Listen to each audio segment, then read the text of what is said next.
Welcome, friend. You've arrived exactly where you need to be. This is the long night, a quiet place for listening, for resting, and for letting the day slowly fall away. Wherever you are right now, whatever time it is for you, allow yourself to simply be here for a while. There's no rush here, no problem to solve, nothing you need to understand. Tonight, we'll move together through a collection of timeless Zen stories that have been shared for generations, not to impress the mind, but to soften it. You don't need to focus or remember anything. Just let the words come and let them pass when they're ready. As you listen, you may notice your breath becoming easier, your body growing more comfortable. And if sleep arrives along the way, you don't need to resist it. This night is long, and for now you are safe within it. Welcome, friend. You've arrived exactly where you need to be. This is the long night, a quiet place for listening, for resting, and for letting the day slowly fall away. Wherever you are right now, whatever time it is for you, allow yourself to simply be here for a while. There's no rush here, no problem to solve, nothing you need to understand. Tonight we'll move together through a collection of timeless Zen stories that have been shared for generations. Not to impress the mind, but to soften it. You don't need to focus or remember anything. Just let the words come and let them pass when they're ready. As you listen, you may notice your breath becoming easier, your body growing more comfortable. And if sleep arrives along the way, you don't need to resist it. This night is long, and for now you are safe within it. Before the first story begins, take a moment to notice how your body is resting right now. You don't need to adjust anything unless you feel like it. Simply notice where you're supported by the chair, the bed, the floor beneath you. If it feels comfortable, let your shoulders soften just a little. Allow your jaw to unclench. Let your hands rest where they naturally fall.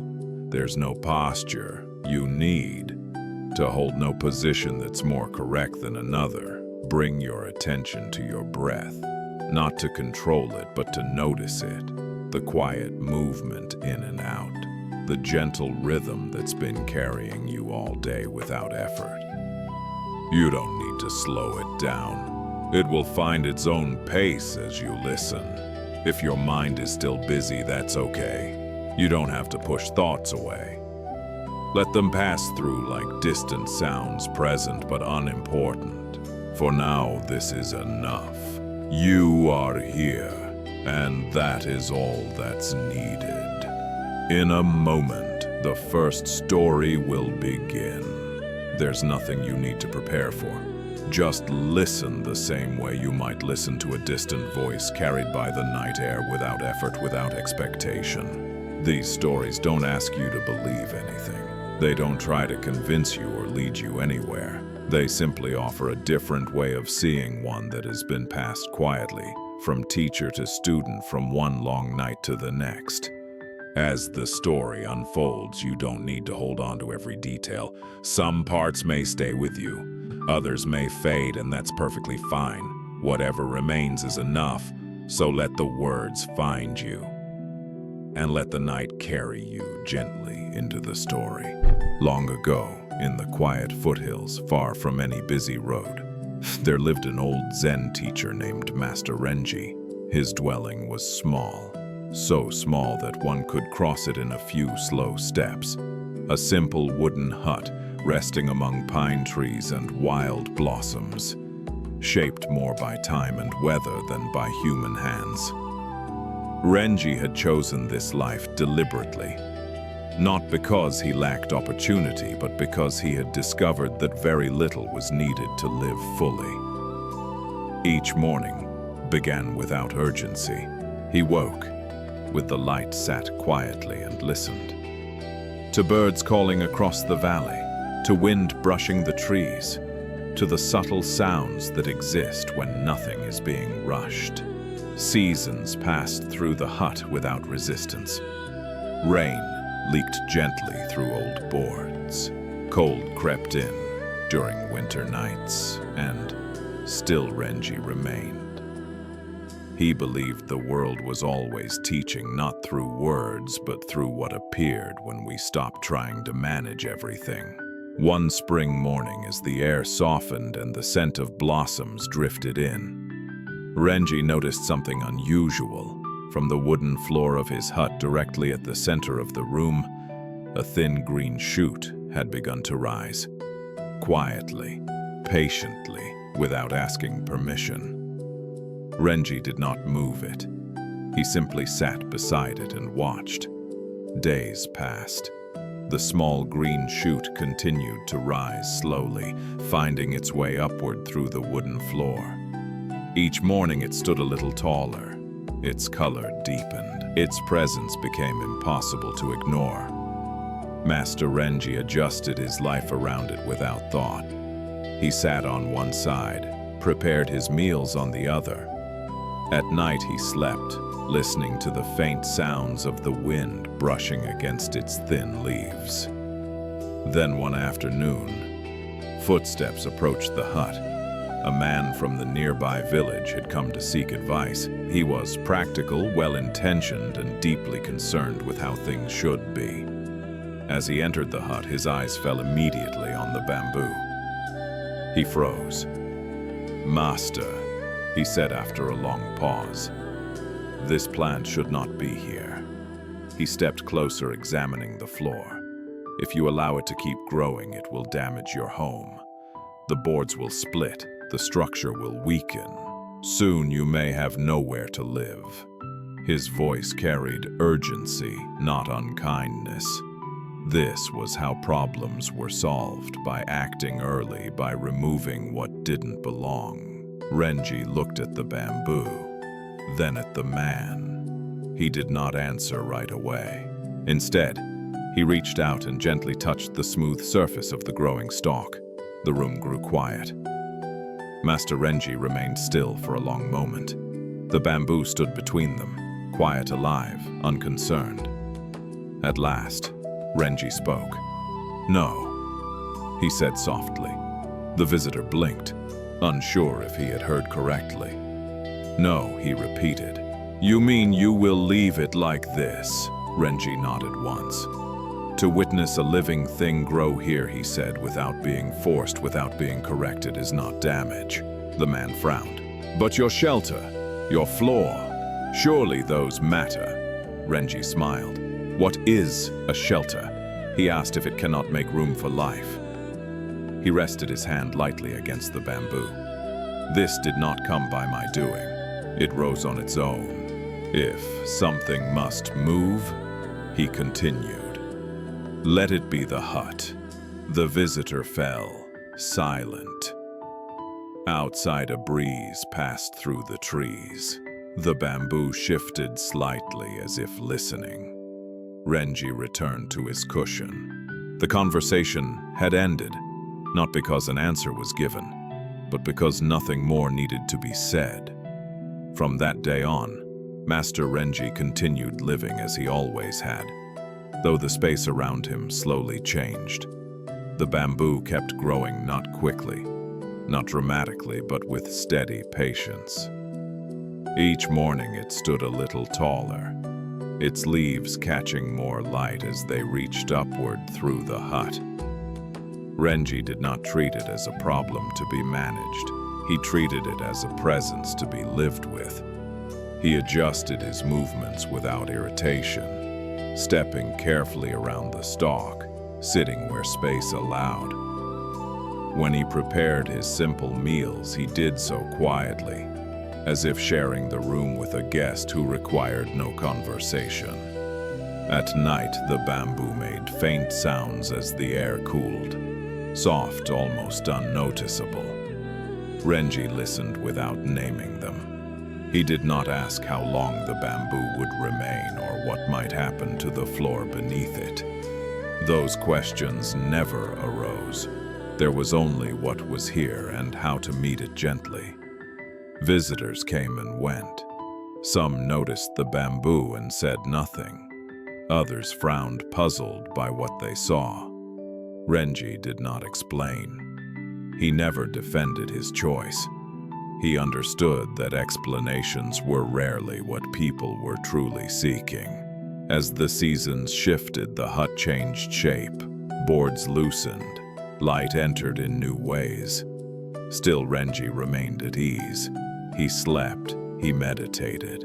He watched the world unfold without asking it to slow down or behave differently. Nothing was forced. Nothing was corrected. When autumn arrived, the air grew cooler and the bamboo had reached the height of the hut's roof. Its presence now shaped the room completely, standing where the floor had once been clear. Renji moved more slowly, not from difficulty but from attentiveness. He could feel that a quiet ending was approaching without urgency or sadness. One morning before the first frost touched the ground, Renji gathered his few belongings. There were not many. A bowl, a robe, a walking stick smoothed by years of use. He looked once more at the bamboo, now strong and firmly rooted, and offered no words. None were needed. He stepped outside the hut and closed the door gently behind him. There was no sense of loss. No feeling that something had gone wrong. The hut had served its purpose, and now it belonged to something else. Renji walked down the mountain path without looking back. The bamboo remained growing freely, unconcerned with what it had replaced. Wind moved through its leaves, carrying sound into the empty hut. Nothing had been ruined. Nothing had been sacrificed. Something had simply continued. Sometimes what unsettles us is not what appears in our lives, but our immediate urge to remove it. We notice something unexpected and assume it must be corrected before it grows, before it changes the shape of things, before it asks something of us. But there are moments when the wiser response is not action, but accommodation. Not resistance, but space. The bamboo did not arrive as an enemy. It arrived as a fact, quiet, uninterested in permission. We often believe peace comes from control, from keeping life arranged in familiar ways. Yet calm sometimes appears when we allow life to reorganize us instead. This does not mean we never act. It means we learn to recognize when movement creates more disturbance than stillness. When holding on requires more effort than letting go. Tonight, you may notice your own version of the bamboo, a change, a delay, a presence you did not invite. For a moment, you don't need to decide what to do with it. You can simply let it be here. And so, without anything needing to be resolved, we quietly step away from Renji and the bamboo. There is no conclusion to hold on to, no meaning to carry forward. Only a gentle sense that something was allowed to be as it was. The air shifts, the sound changes, and somewhere else at the edge of another morning, an old monk is already awake, walking slowly toward a small garden where the day's work has been waiting. The monastery was still quiet when Monk Siren stepped into the garden. Morning had not fully arrived yet. The air was cool and the ground held the last traces of night. Stones were damp. Leaves rested where they had fallen. Siren moved slowly, not because of age alone, but because there was no reason to hurry. He carried a small woven basket in one hand and nothing at all in the other. The garden had been waiting since yesterday, and it would still be waiting tomorrow. Rows of vegetables stretched across the soil in careful lines. Between them, weeds had grown overnight, small ones, easy to miss. Siren noticed them all. He knelt beside the first row and began his work. Not pulling, not rushing, just loosening the earth with his fingers. Lifting each weed carefully, roots intact, and placing it gently into the basket. His movements were steady, practiced, and unforced. There was no sense of finishing quickly. No thought of how long the work might take. The garden did not feel like a task to be completed. It felt like a place to return to. As the light slowly shifted, Siren continued, breath moving naturally, hands working without effort, each moment complete exactly as it was. As the sun rose higher, footsteps approached from the stone path behind the garden. A young novice had been watching from a distance for some time, standing quietly, hands folded inside his sleeves. His name was Yunmen, and he had arrived at the monastery only weeks earlier, filled with energy and a deep desire to do things well. He observed Siren's movements carefully, how slowly he worked, how much time each small weed seemed to require. In Yunmen's mind, the calculation happened without effort. The garden could be cleared before midday, perhaps sooner. He stepped forward and bowed. "Master," he said gently, trying not to sound impatient, "please allow me to help you. I am young and my hands are strong. I could finish this work quickly, so you wouldn't need to return again tomorrow." Siren paused, but did not look up right away. A weed rested between his fingers, its thin roots still holding the soil together. Yunmen waited confident his offer was reasonable, even kind. "You should rest," Yunmen continued. "The work is heavy. I can take care of it." The garden remained quiet. Birds moved through the trees beyond the wall. The basket beside Siren was still nearly empty. At last, Siren placed the weed into the basket and straightened slightly as if considering not the offer itself, but the way it had arrived. Siren looked at the young novice for a moment longer than necessary. His expression did not change. There was no approval in it, and no refusal either. Then he spoke, and tomorrow he asked quietly, "What would I do?" The question hung between them, light and unresolved. Yunmen opened his mouth ready to respond. He thought of other tasks, other duties. Many ways Siren could still be useful.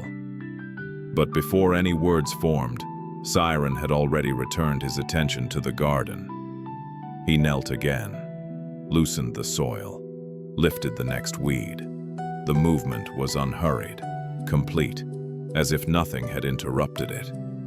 Yunmen remained standing, unsure whether the question had been rhetorical or literal. The garden did not offer an answer. The weeds did not hurry. The morning continued exactly as it had before. Slowly, the novice lowered himself to the ground nearby. He did not speak. He only watched. For the first time, he noticed how each motion ended fully without anticipation of the next.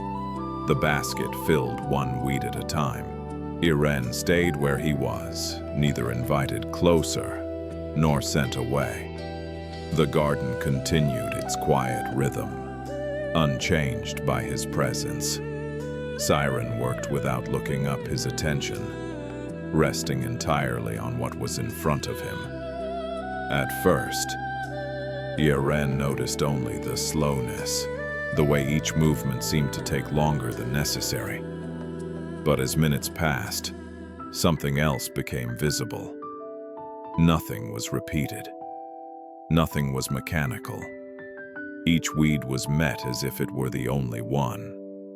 Siren's hands did not move ahead of the moment. They arrived exactly when needed, then rested. The soil was loosened carefully. The roots were lifted intact. The basket received each weed without sound. Yunmen realized that Siren was not working toward a finished garden. There was no image of completion guiding his movements. There was only this patch of earth, this single plant, this breath. The thought unsettled him at first. He had been trained to move forward, to measure progress, to reduce time spent on what could be done faster. Yet here nothing seemed delayed. Nothing felt incomplete. The garden did not ask to be cleared. It asked to be tended. Yunmen felt his shoulders soften without noticing when it happened. The urge to help faded into something quieter. He was no longer thinking about what should happen next. He was simply watching. As the morning moved on, Yunmen noticed something else. The basket filled slowly, yet the garden looked much the same. New weeds would return tomorrow, perhaps even by evening. Nothing about the work suggested a final moment when it would be finished for good. And yet Siren did not seem discouraged by this. There was no impatience in his movements, no quiet frustration. He worked as if the garden were not a problem to be solved, but a place to meet again and again. Yunmen realized then that the question Siren had asked was never meant to be answered with words. And tomorrow, what would I do was not about schedules or duties. It was about presence. If the work were finished once and for all, there would be nothing to return to. No reason to kneel, no reason to begin again. Siren placed another weed into the basket and paused, resting his hands on his knees. The pause was not a break. It belonged to the work itself. Yunmen felt something loosen inside him. The need to complete, the need to move on. For the first time it occurred to him that the work was not leading somewhere else. It was already complete, right here. Much of what we do each day is shaped by an idea of arrival. We work toward finishing, toward being done, toward a moment when effort can finally stop. And when that moment doesn't come, we grow restless. But some things are not meant to be completed. They are meant to be returned to. The garden will grow again. The weeds will come back. The work remains, not as a burden, but as an invitation to begin once more without resistance. When we rush to finish, we turn the present into an obstacle. When we allow ourselves to return, the moment becomes enough. There are tasks in your life that never truly end. Caring, listening, beginning again. Tonight you do not need to resolve them. You only need to meet what is already here without asking it to lead somewhere else. And so, without needing to finish anything, we leave the garden as it is. The basket rests where it was set down, and the morning continues on its own. Elsewhere, under a different roof, someone has been sitting for a long time, waiting for silence to arrive, only to discover that it has already been here disguised as sound. The student had been sitting for many nights in the meditation hall long after the others had left. The room was simple, worn wooden floors, a single lamp casting soft light against the walls. Nothing in the space suggested difficulty, and yet his mind would not settle. He sat upright, breath measured, attention fixed forward. He listened for silence, expecting it to appear once the thought stopped. But the more he listened, the louder everything seemed to become. The faint creak of the building, the distant call of insects, the sound of his own breathing. Thoughts followed quickly, questions about progress, doubts about ability, quiet frustration wrapped in effort.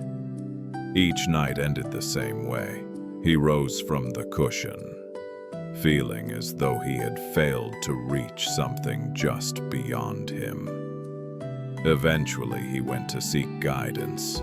The teacher he approached was known simply as Sister Anmi. She was rarely seen giving instruction. Most of the time, she sat quietly, as if nothing were required of her. The student spoke carefully, choosing words that sounded respectful, but revealed his struggle. He told her about the noise, about the thoughts, about the silence that refused to come. Anne May listened without interruption.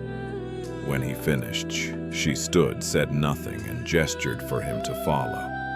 They walked through the corridors of the temple and stepped into an open pavilion overlooking the garden. The roof curved gently above them, supported by dark wooden pillars. The night air was cool, and still. As they settled onto the floor, the first drops of rain began to fall.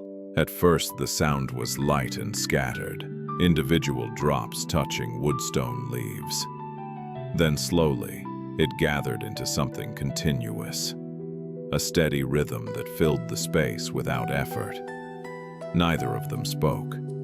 The student's attention moved instinctively toward the rain. The sound was simple, yet layered, soft on the roof, sharper where it struck stone, deep where water collected and spilled over the edges.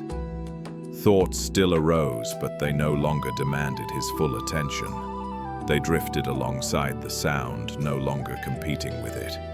His shoulders eased, his breath slowed without instruction. The rain did not replace the noise, it included it. When the rain finally softened, the space it left behind felt wide, not empty. Sister Anne May turned slightly toward him. "Did you hear it?" she asked quietly. The student hesitated. He thought of silence. She waited. "The rain," she said. And in that moment, something shifted. Not because the world had become quiet, but because he had stopped asking it to be. What the student began to understand was subtle. Nothing dramatic had happened. The rain had not removed his thoughts, and silence had not suddenly appeared. The difference was simpler than that. He had stopped choosing. Before, he listened only for what he wanted, for quiet, for absence, for a particular feeling he believed would mean he was doing it correctly. Everything else had been treated as interference. Now the sound of rain was not something to overcome or escape. It was simply what was happening. Thoughts still moved through him, but they no longer felt like intruders. They were just another sound passing through the same open space. There was no effort required to include them, no technique to apply. Awareness did not need to push anything away in order to be present. The student noticed that when he stopped selecting which experiences were acceptable, the struggle dissolved on its own. Listening became effortless, not because the world had become quiet, but because nothing needed to be excluded. Sound and silence were no longer opposites. They existed together without conflict. And for the first time, he realized that what he had been searching for had never been hidden. It had only been overlooked. There are moments when we believe peace will arrive only after the world becomes quiet, when the noise stops, when thoughts settle, when conditions finally align in the way we imagine they should. But what begins to reveal itself here is something else. Silence is not something added to experience. It is already present, holding everything that arises within it. Sound does not disturb it. Thought does not break it. Even movement does not erase it. When we stop dividing what we hear into what belongs and what does not, a different kind of ease appears, not because life has softened, but because the resistance has eased. Nothing needs to be removed. Nothing needs to fade away. Silence is not found by escaping sound, but by no longer standing apart from it. And in that recognition, listening becomes rest. What begins in the quiet pavilion does not need to stay there. Listening like this does not belong only to rain or night or formal practice. It moves easily into ordinary moments, often without being noticed. Footsteps on a floor, voices passing through a room, the low hum of things continuing on their own. Nothing about these sounds needs to change.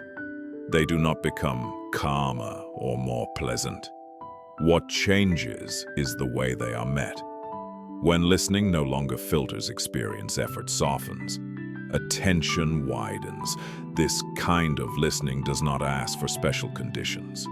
It does not require silence to begin. It simply includes what is already present without ranking or resistance.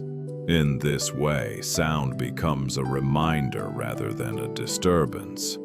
Not something to manage, but something that gently anchors awareness in the moment as it is, and without intending to the practice, continues, not because it is being carried forward, but because it was never separate to begin with. And so the sound of rain fades without truly leaving. The pavilion grows quiet again, though nothing has been removed. Somewhere else, time is moving in a different way. In a small room touched by evening light, an aging teacher sits beside a student, aware that not every lesson is meant to last beyond this moment. The room was quiet in the late afternoon, filled with the soft light that arrives just before evening. An old teacher sat near the window, his posture relaxed, his breathing steady. Across from him, a student waited, sensing that this meeting was different from the others. Nothing in the room suggested urgency. A low table, a single cup of tea untouched. Outside, the sound of footsteps passed and faded as if the world were continuing elsewhere without interruption. The student had come with questions prepared, thoughts carefully arranged. Yet as he sat there, those questions began to feel less important. What mattered was the presence in front of him and the subtle awareness that time was moving in a way it had not before. The teacher did not begin with instruction. He looked out the window for a moment, watching the light change as clouds moved slowly across the sky.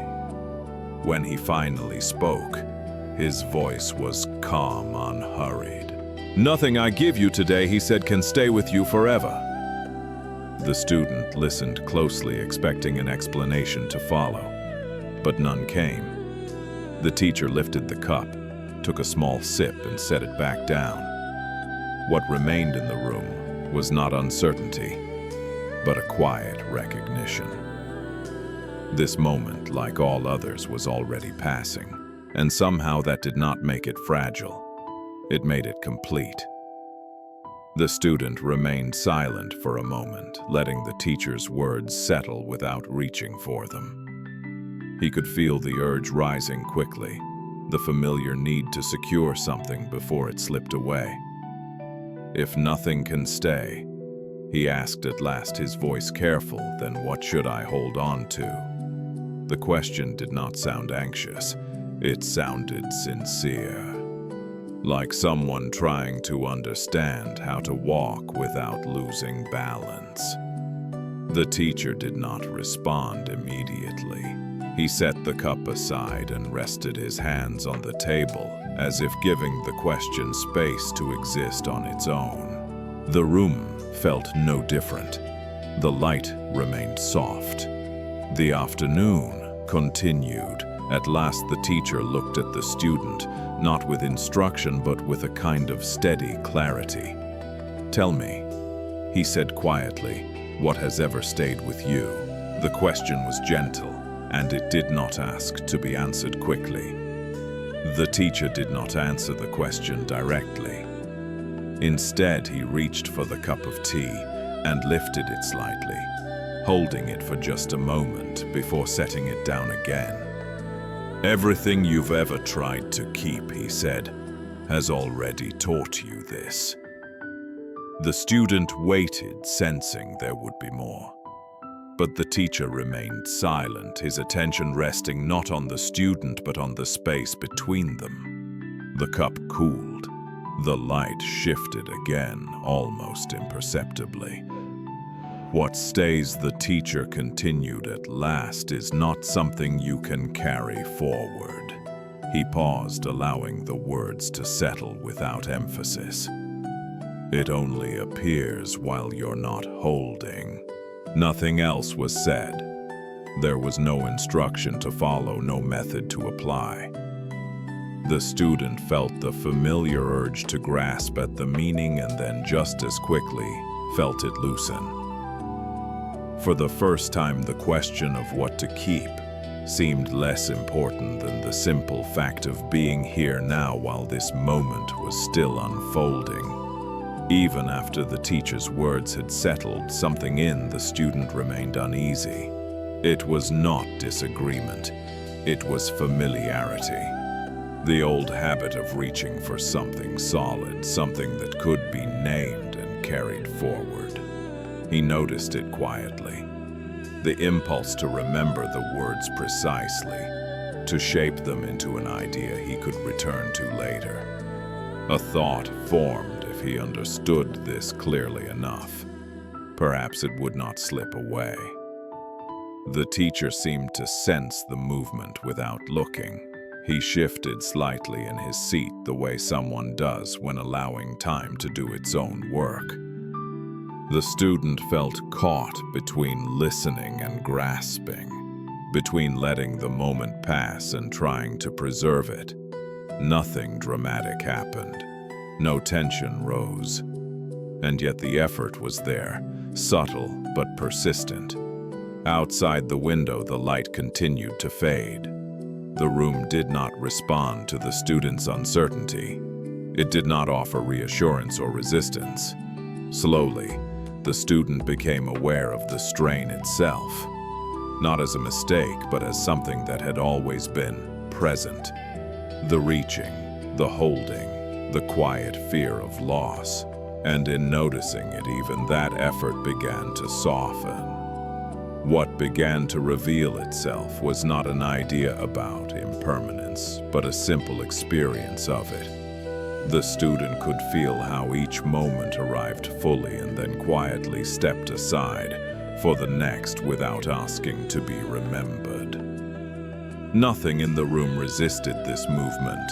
The fading light, the cooling tea.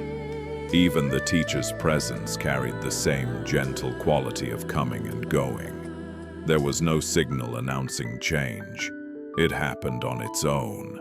The student noticed that suffering did not come from change itself, but from the attempt to pause it, from the effort to hold what was already moving.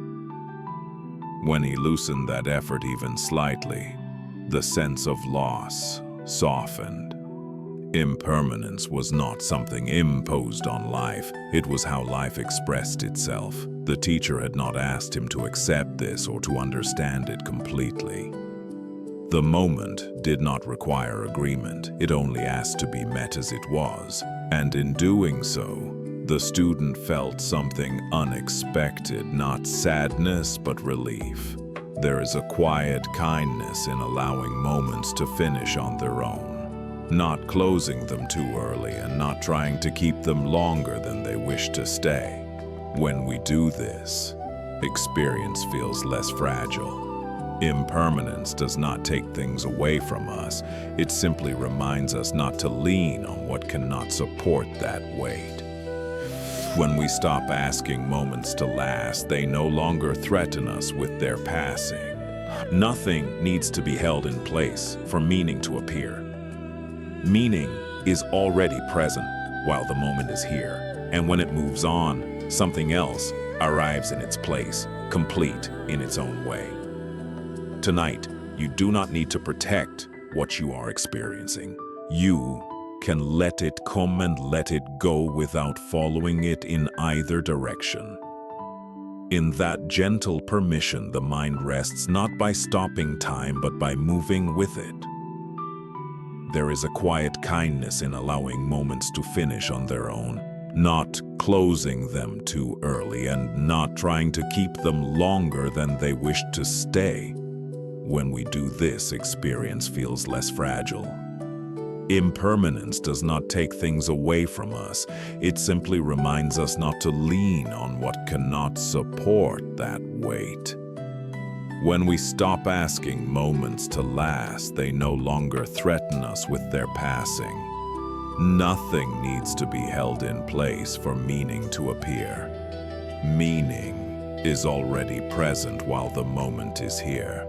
And when it moves on, something else arrives in its place, complete in its own way. Tonight, you do not need to protect what you are experiencing. You can let it come and let it go without following it in either direction. In that gentle permission, the mind rests not by stopping time, but by moving with it. The conversation began without warning. Voices were raised not in anger, but in urgency. A small group had gathered in the courtyard, drawn together by a disagreement that had been growing quietly for some time. At the center stood a young man, his words arriving faster than he could shape them. His face was flushed, his hands moved as he spoke, tracing the intensity he felt but could not settle. He was not trying to persuade anyone, he was trying to be heard. Nearby, an older teacher sat on a low bench listening. He did not interrupt, he did not gesture for calm. His attention remained steady, resting not on the words themselves, but on the movement beneath them. The young man spoke of unfairness, of frustration, of feeling overlooked and misunderstood. Each sentence carried the weight of something that had been held in too long. Those standing around shifted uneasily. Some wanted the teacher to step in. Others waited for the emotion to pass on its own. The air felt tight, charged by the expectation that something needed to change. Still, the teacher remained silent. The young man paused, breath-catching for just a moment. In that brief gap, nothing was resolved. But something else appeared, a space where the emotion could exist without being corrected. The teacher did not raise a hand. He did not offer a word to soften what was being said. He stayed where he was attentive, but unmoved, allowing the moment to unfold without guidance. The young man continued, though his voice wavered now. The urgency that had carried him forward began to lose its edge.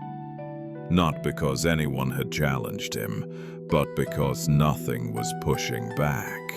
He searched the teacher's face for a reaction. Agreement, correction. Anything that might help him steady himself. But the teacher's expression remained open, neither approving nor dismissing what he heard. Around them, the courtyard grew still. Those who had gathered sensed the shift, though no one could name it. The emotion had nowhere to land. It was no longer being fed, and it was no longer being resisted. The young man's words slowed. His hands fell quiet at his sides. Breath returned uneven at first, then steadier. What had been spilling outward now began to settle inward, not as silence but as something less urgent. The teacher finally spoke, not to explain, not to advise, but simply to acknowledge the presence of what had been here all along. "Stay with it," he said softly, and again he fell silent. For a while no one spoke. The young man stood where he was, the energy that had driven him now moving more slowly, as if unsure of its direction. His chest rose and fell. His gaze dropped to the ground beneath his feet. What remained was not calm, but honesty. The rawness of having said everything that needed to be said without knowing what should come next. He noticed the heat in his face begin to fade. The tightness in his shoulders softened not all at once but in small releases. The emotion did not disappear. It changed. It lost its urgency, its demand to be acted upon immediately. Around him, the courtyard held steady. No one rushed to fill the quiet. No explanation arrived to make sense of what had just unfolded. And yet the moment felt complete in its own way. The young man lifted his head again. His voice, when it returned, was quieter, almost surprised. "I don't know what to do with this," he said. The teacher met his eyes, still not offering direction. "You don't have to do anything," he replied gently. The words did not close the moment.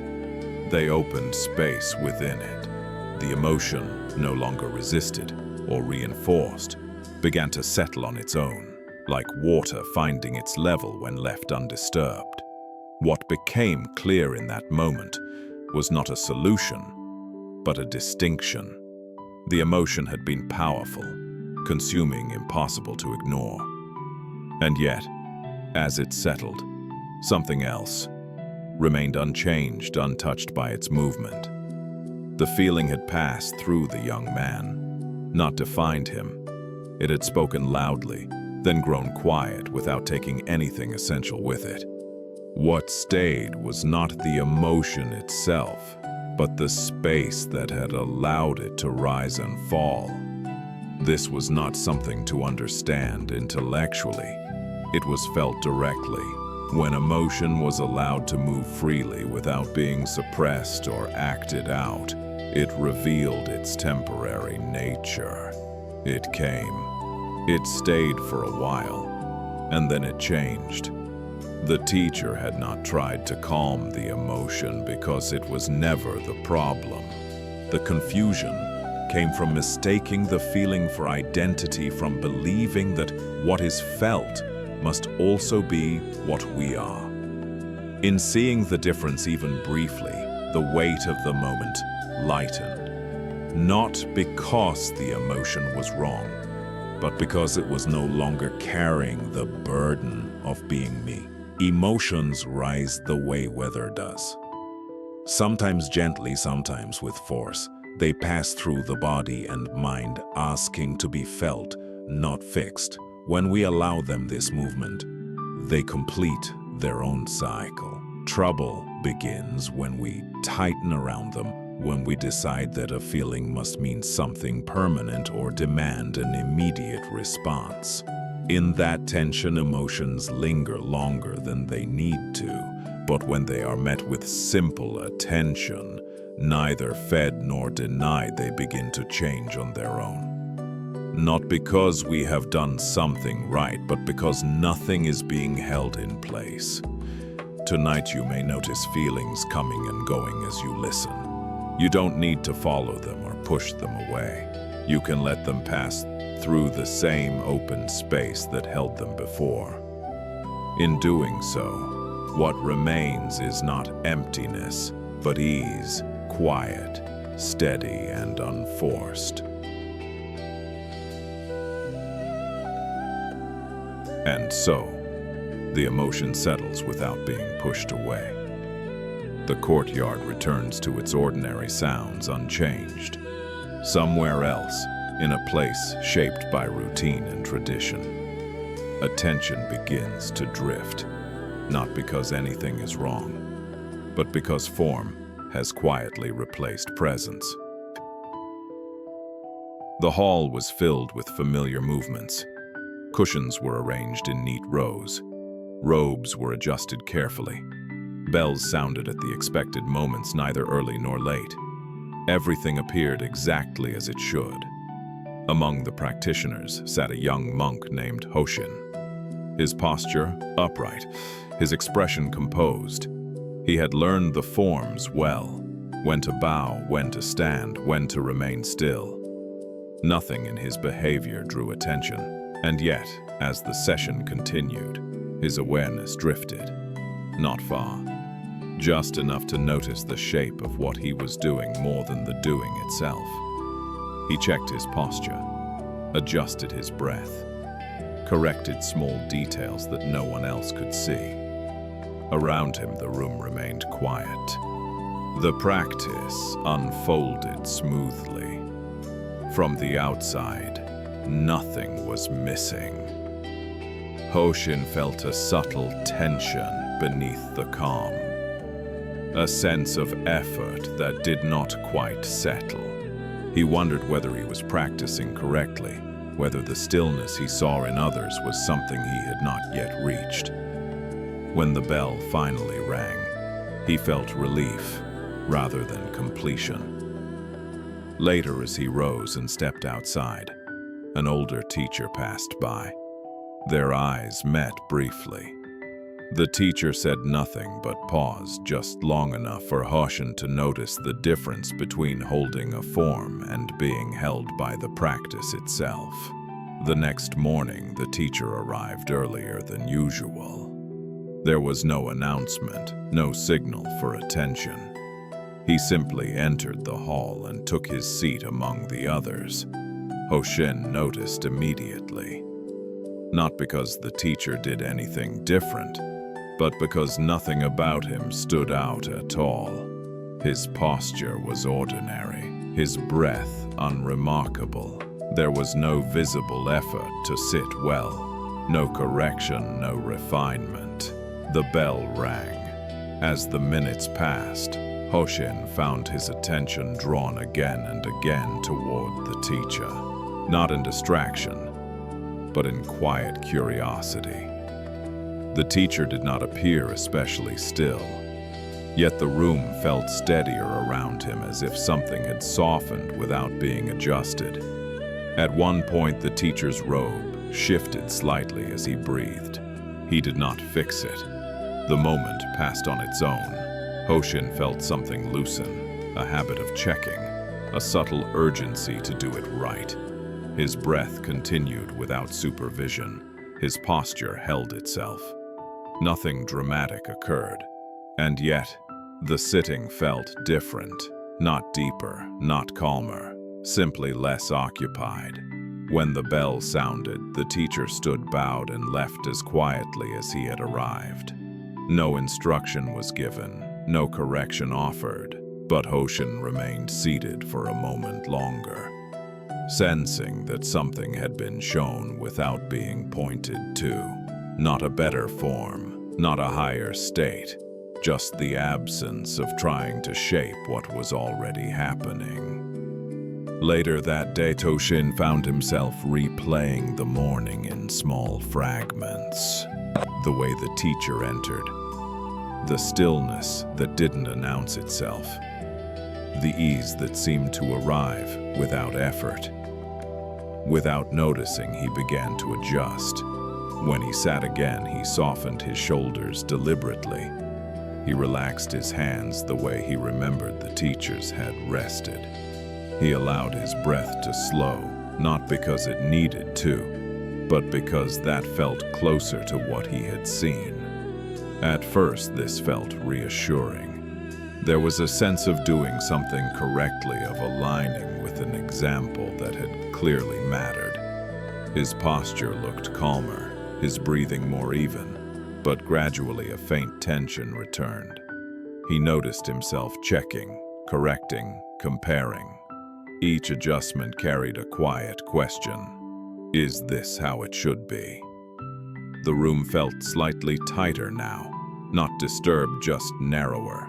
A thought passed through him, barely formed. This looks like stillness, but feels different. The sitting continued. The bell did not arrive sooner or later than usual. By the end, Hoshin felt mildly tired. Not from effort, but from maintaining something unnecessary. When he stood, his body released with relief, as if glad to stop holding a shape it had never asked for. Nothing had gone wrong, and yet something essential had been missed. Not because he tried too little, but because he tried at all. The following sittings carried a quiet pattern. Hoshin didn't name it at first. It appeared only as a slight tightening at the edges of attention. Each time he sat, there was a moment of arrival. The cushion, the breath, the familiar stillness of the hall, and then almost immediately a gentle push, not forceful, not anxious, just enough to guide the moment in a particular direction. His spine lifted a little more than necessary. His breath was allowed but also monitored. His hands rested but with intention. Nothing felt wrong. Yet something felt managed. Thoughts arose and passed as they always had. But now there was a subtle evaluation underneath them. A quiet sense of progress. A silent measuring of how close this sitting was to the one he remembered. At times, he caught himself holding his breath for a fraction of a second, waiting for something to settle before allowing the next inhale. When he noticed the breath resumed on its own, slightly surprised. The room remained unchanged. The bell rang as expected. Others entered and left without comment. Still, Hoshin sensed a thin layer of effort stretched across the experience.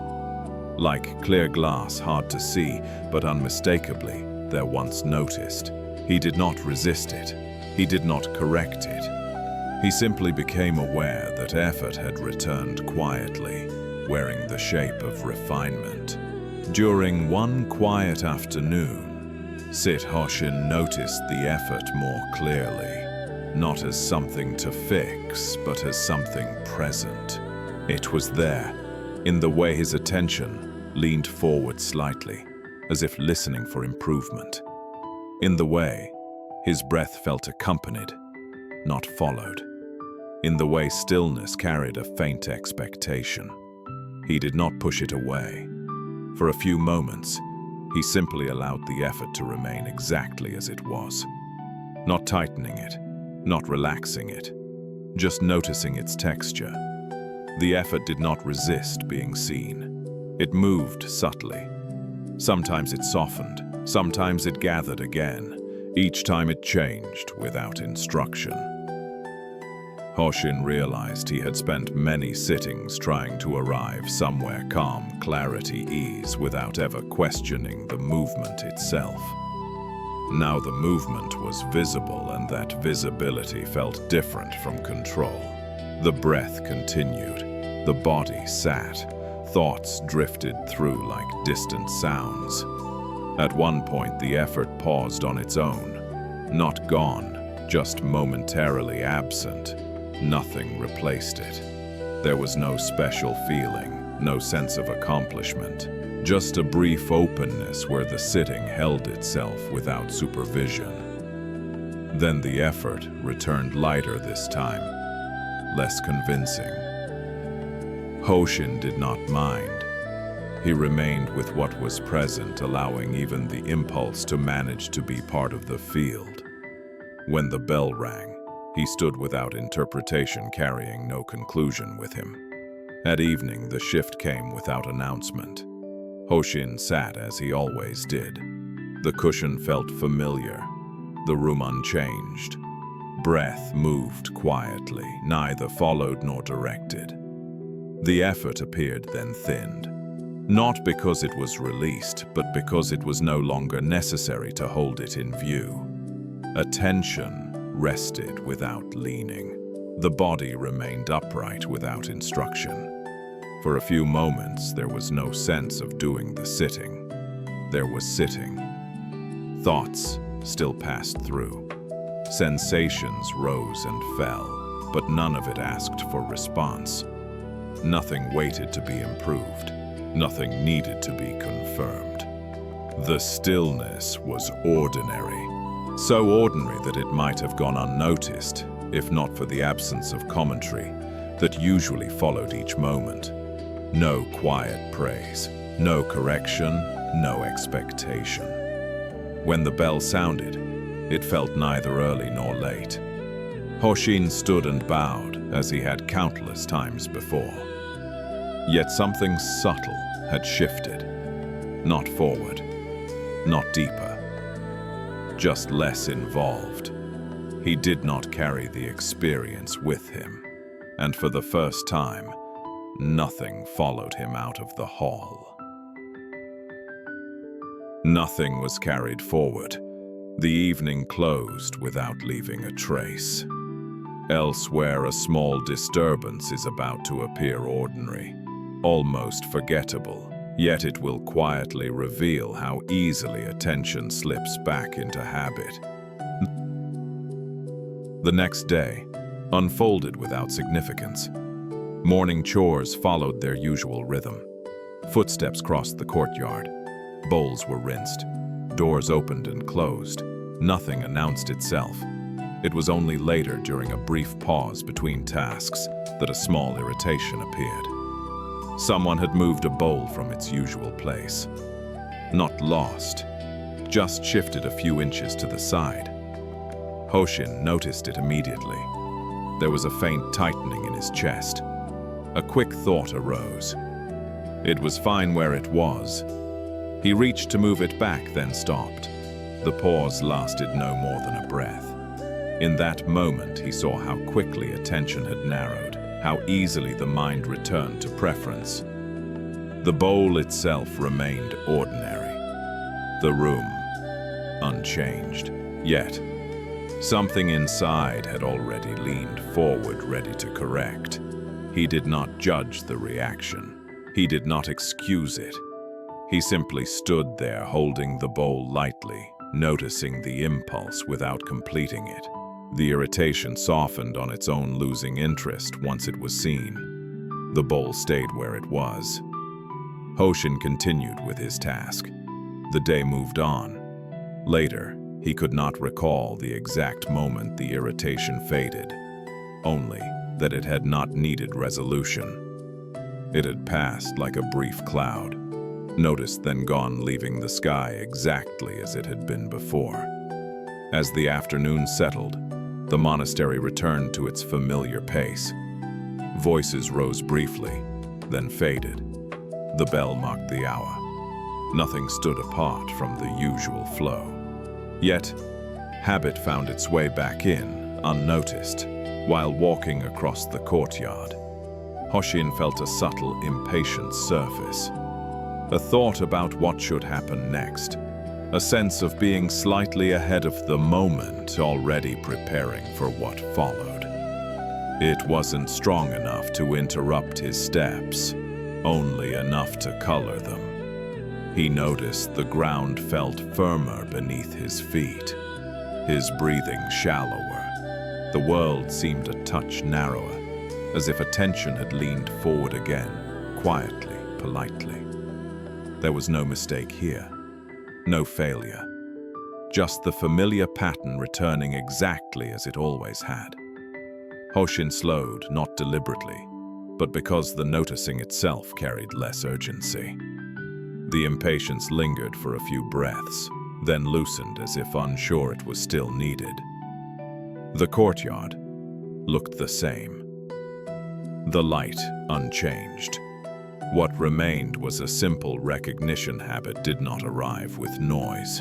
It didn't demand attention. It slipped in through familiarity, and seeing that did not remove it. It only made room. Hoshin continued walking, neither holding the moment nor pushing it away. The day carried on ordinary and intact, leaving nothing behind that needed explanation. The recognition came without effort, not as a thought and not as an insight to be kept.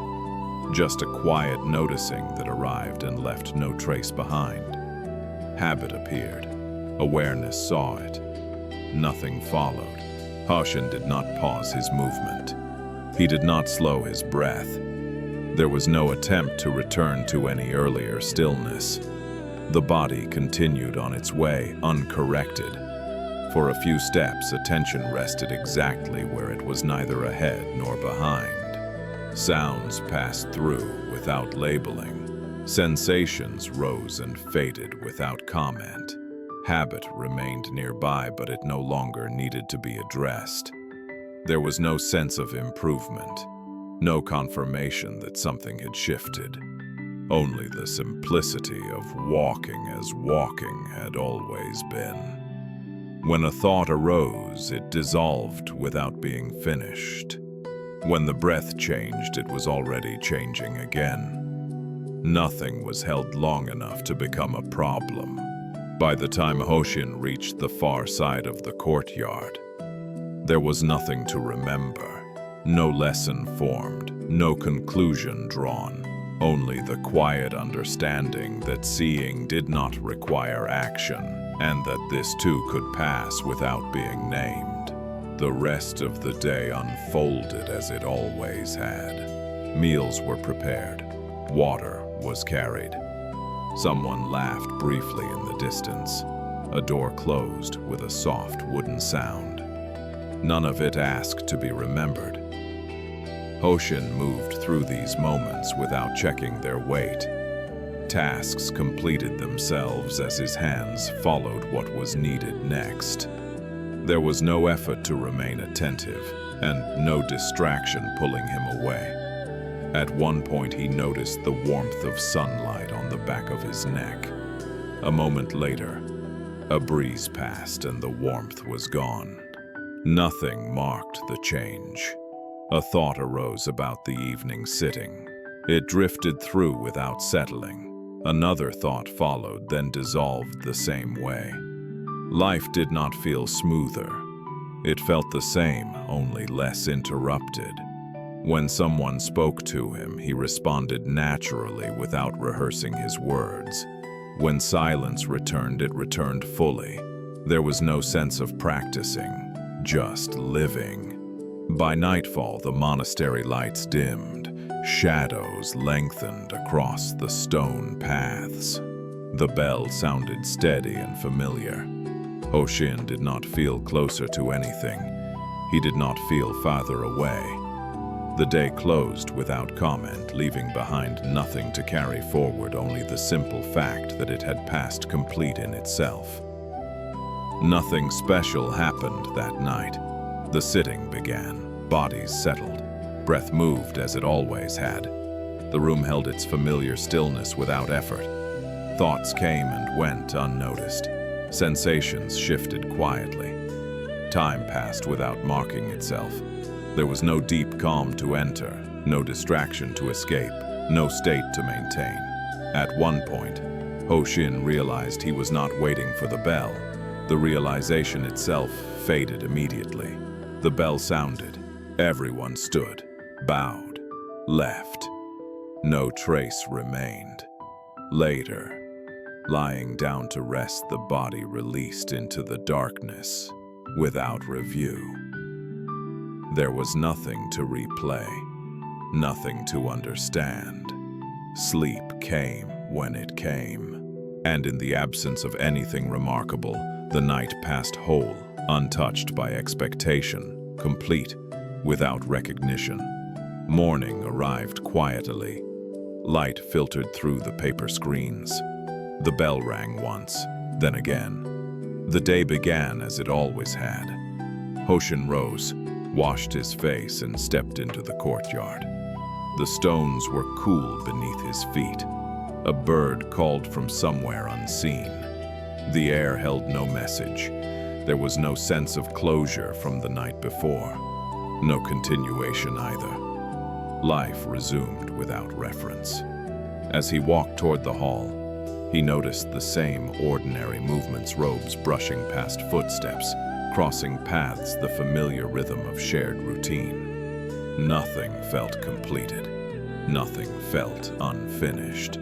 The practice did not feel behind him, nor ahead. It was not something to return to. It simply was not separate from what was happening now. The bell sounded again. Hoshin entered the hall and took his seat, unaware of doing anything different. The sitting began. The sitting continues without being carried over. Nothing from before is needed. Elsewhere, a quiet exchange is about to unfold, simple words spoken plainly, where understanding does not arrive as insight but as something almost overlooked. The question was asked without ceremony.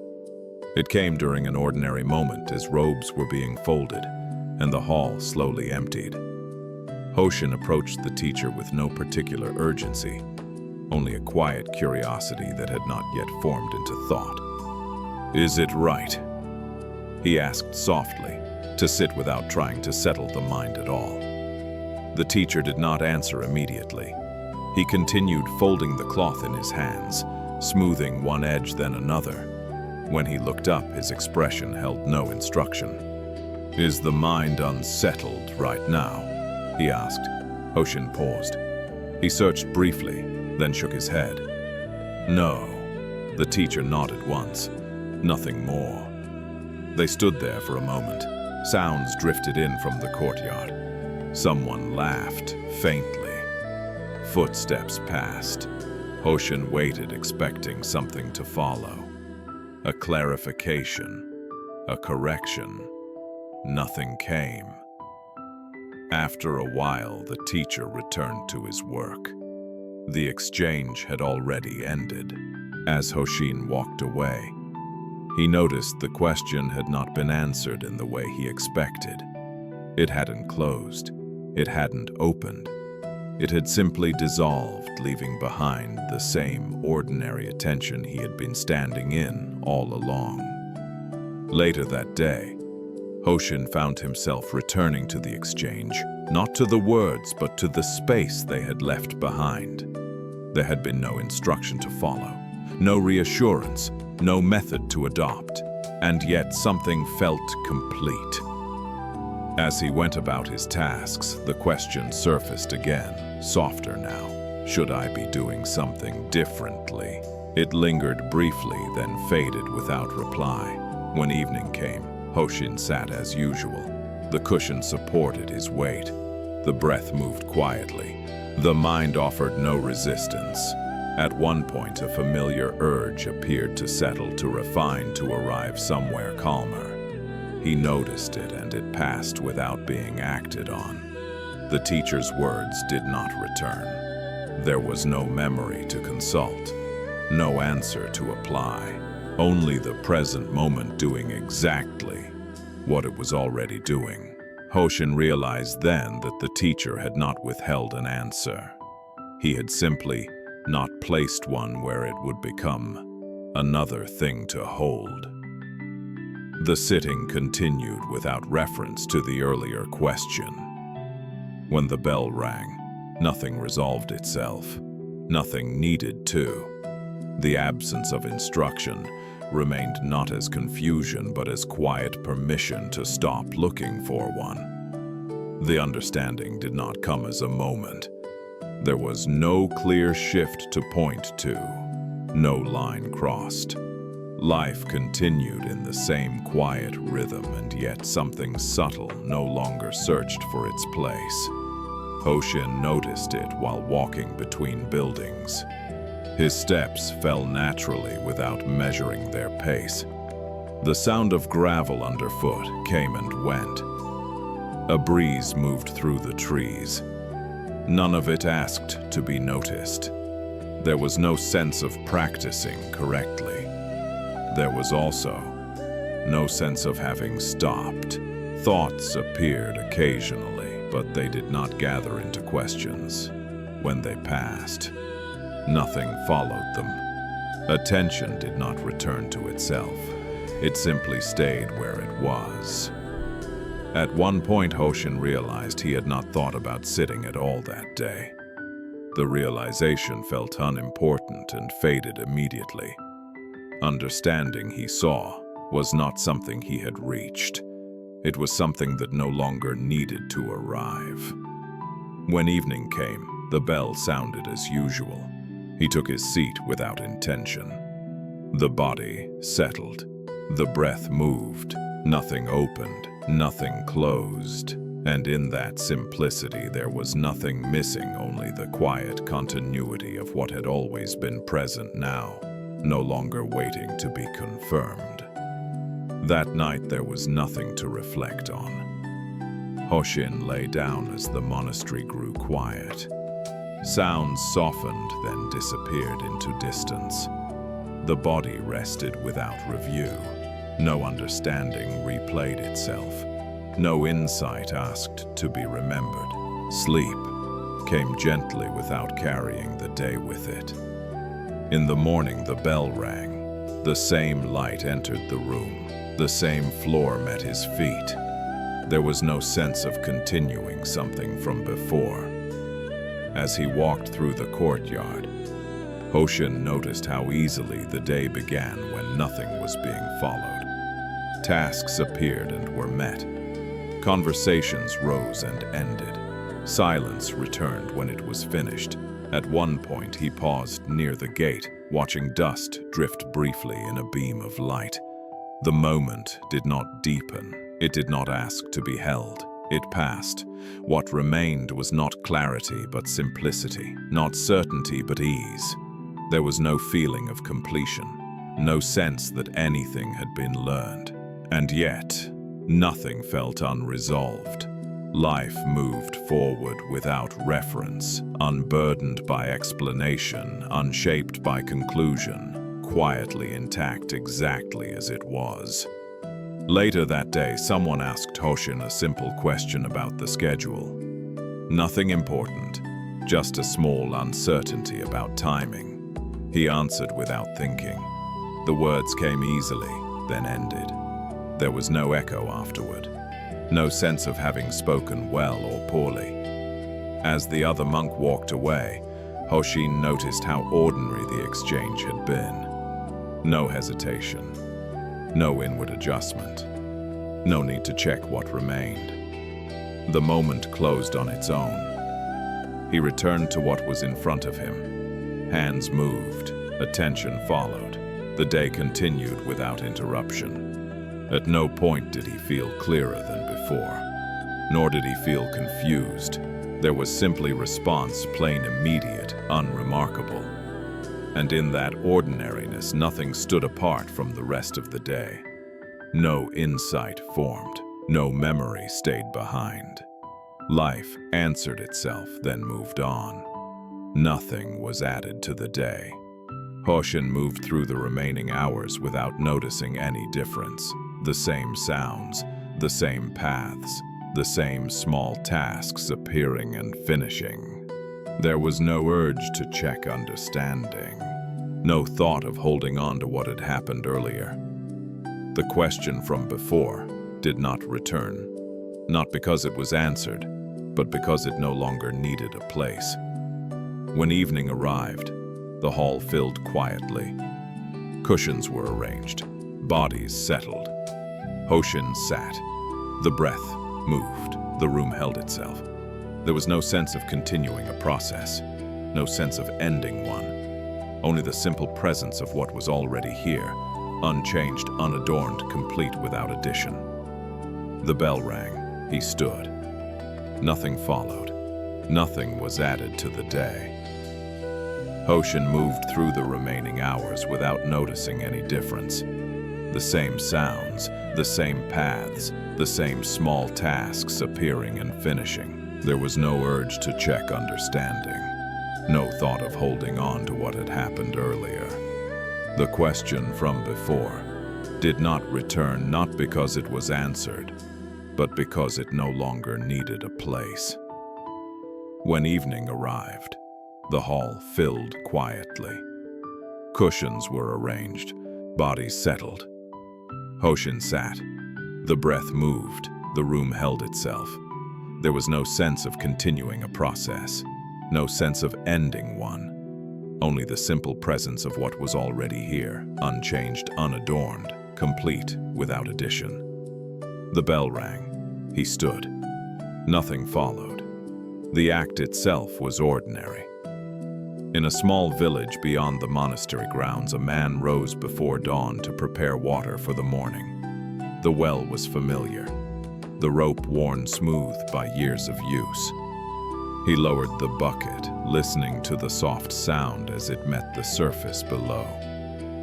Nothing unusual occurred.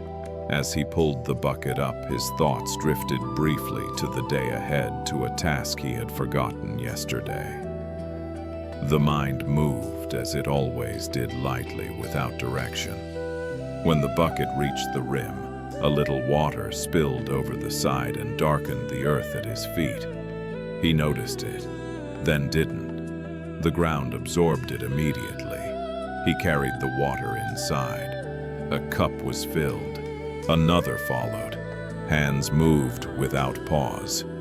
At some point, he realized he was humming a tune he did not remember learning. The sound faded as naturally as it had begun. The morning continued. Later, if asked, he would not recall anything about the water, the spill, or the tune. There was nothing to explain, nothing to point to, and yet the day had already been shaped quietly, without intention, by an action completed, without adding meaning to it. It was only later that meaning arrived. The man mentioned the morning in passing while sharing tea with a neighbor. He spoke of the early hour, the quiet air, the way the well rope felt heavier than usual. Nothing more. The neighbor listened, then smiled. Those small moments, he said, they show something important. The man nodded, though he wasn't sure what had been shown. As the words lingered, the memory shifted slightly. The spilled water seemed more noticeable now. The tune he had hummed felt almost intentional. The morning took on a shape it had not carried while it was happening. He did not resist the interpretation. He also did not pursue it. The day continued, but the mind returned once or twice to the image of water darkening the ground. Not as it had been, but as it was now remembered. Quiet, meaningful, almost gentle. Nothing had changed in the act itself, only the way it was held. By evening, the meaning softened, the image lost its edge, the memory returned to something plain. What remained was not understanding, but the faint recognition that meaning often arrives late, added carefully after the moment has already passed. And when it fades again, nothing is lost. The following morning passed without reflection. The man returned to the well at the same hour. The rope felt the same in his hands. The bucket descended, rose, and emptied as it always had. No water spilled this time. No tune surfaced. Nothing seemed missing. He did not look for significance. He did not compare this morning to the last. The task completed itself quietly without leaving an impression. Later, as the day unfolded, the earlier conversation returned faintly. The neighbor's words hovered for a moment, then drifted away. There was no effort to recall the feeling they had suggested. The well remained a well. The water remained water. At midday, the man passed the spot where the earth had darkened the day before. The ground was dry now, indistinguishable from the rest. He noticed this briefly, then moved on. Life continued without commentary. If meaning had been present, it had not asked to stay. If it had not been, nothing felt incomplete. By evening, the day settled into quiet. The small acts that filled it left no trace behind. And in that absence of meaning, there was no lack, only the simple continuity of living unburdened by the need to be understood. Nothing from the previous days asked to be carried forward. The man moved through the afternoon without recalling the well, the water, or the conversation. Tasks appeared and were met. Words were exchanged, then forgotten. At one point he paused briefly, unsure why he had stopped. The pause passed on its own. There was no effort to remember, no effort to forget. When evening came, the village settled into its familiar quiet. Lamps were lit. Voices softened. Doors closed one by one. The day did not gather itself into meaning. It did not need to. The absence of reflection felt natural, like setting down a tool after use. Nothing had been missed, and nothing remained that required holding. As night settled, the village returned to its usual rhythm. A pot was rinsed and set aside. A mat was rolled out. Someone coughed softly in a nearby room. The man sat for a moment near the doorway, not resting and not thinking. The air cooled, sounds thinned. The day did not ask to be reviewed.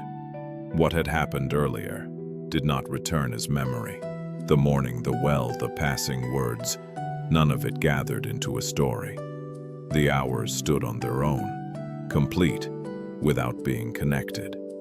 When he finally lay down, sleep came without transition. There was no sense of ending the day correctly, no sense of leaving something unfinished. In the darkness, the body adjusted, once then became still. Morning would arrive when it arrived. There was nothing to prepare.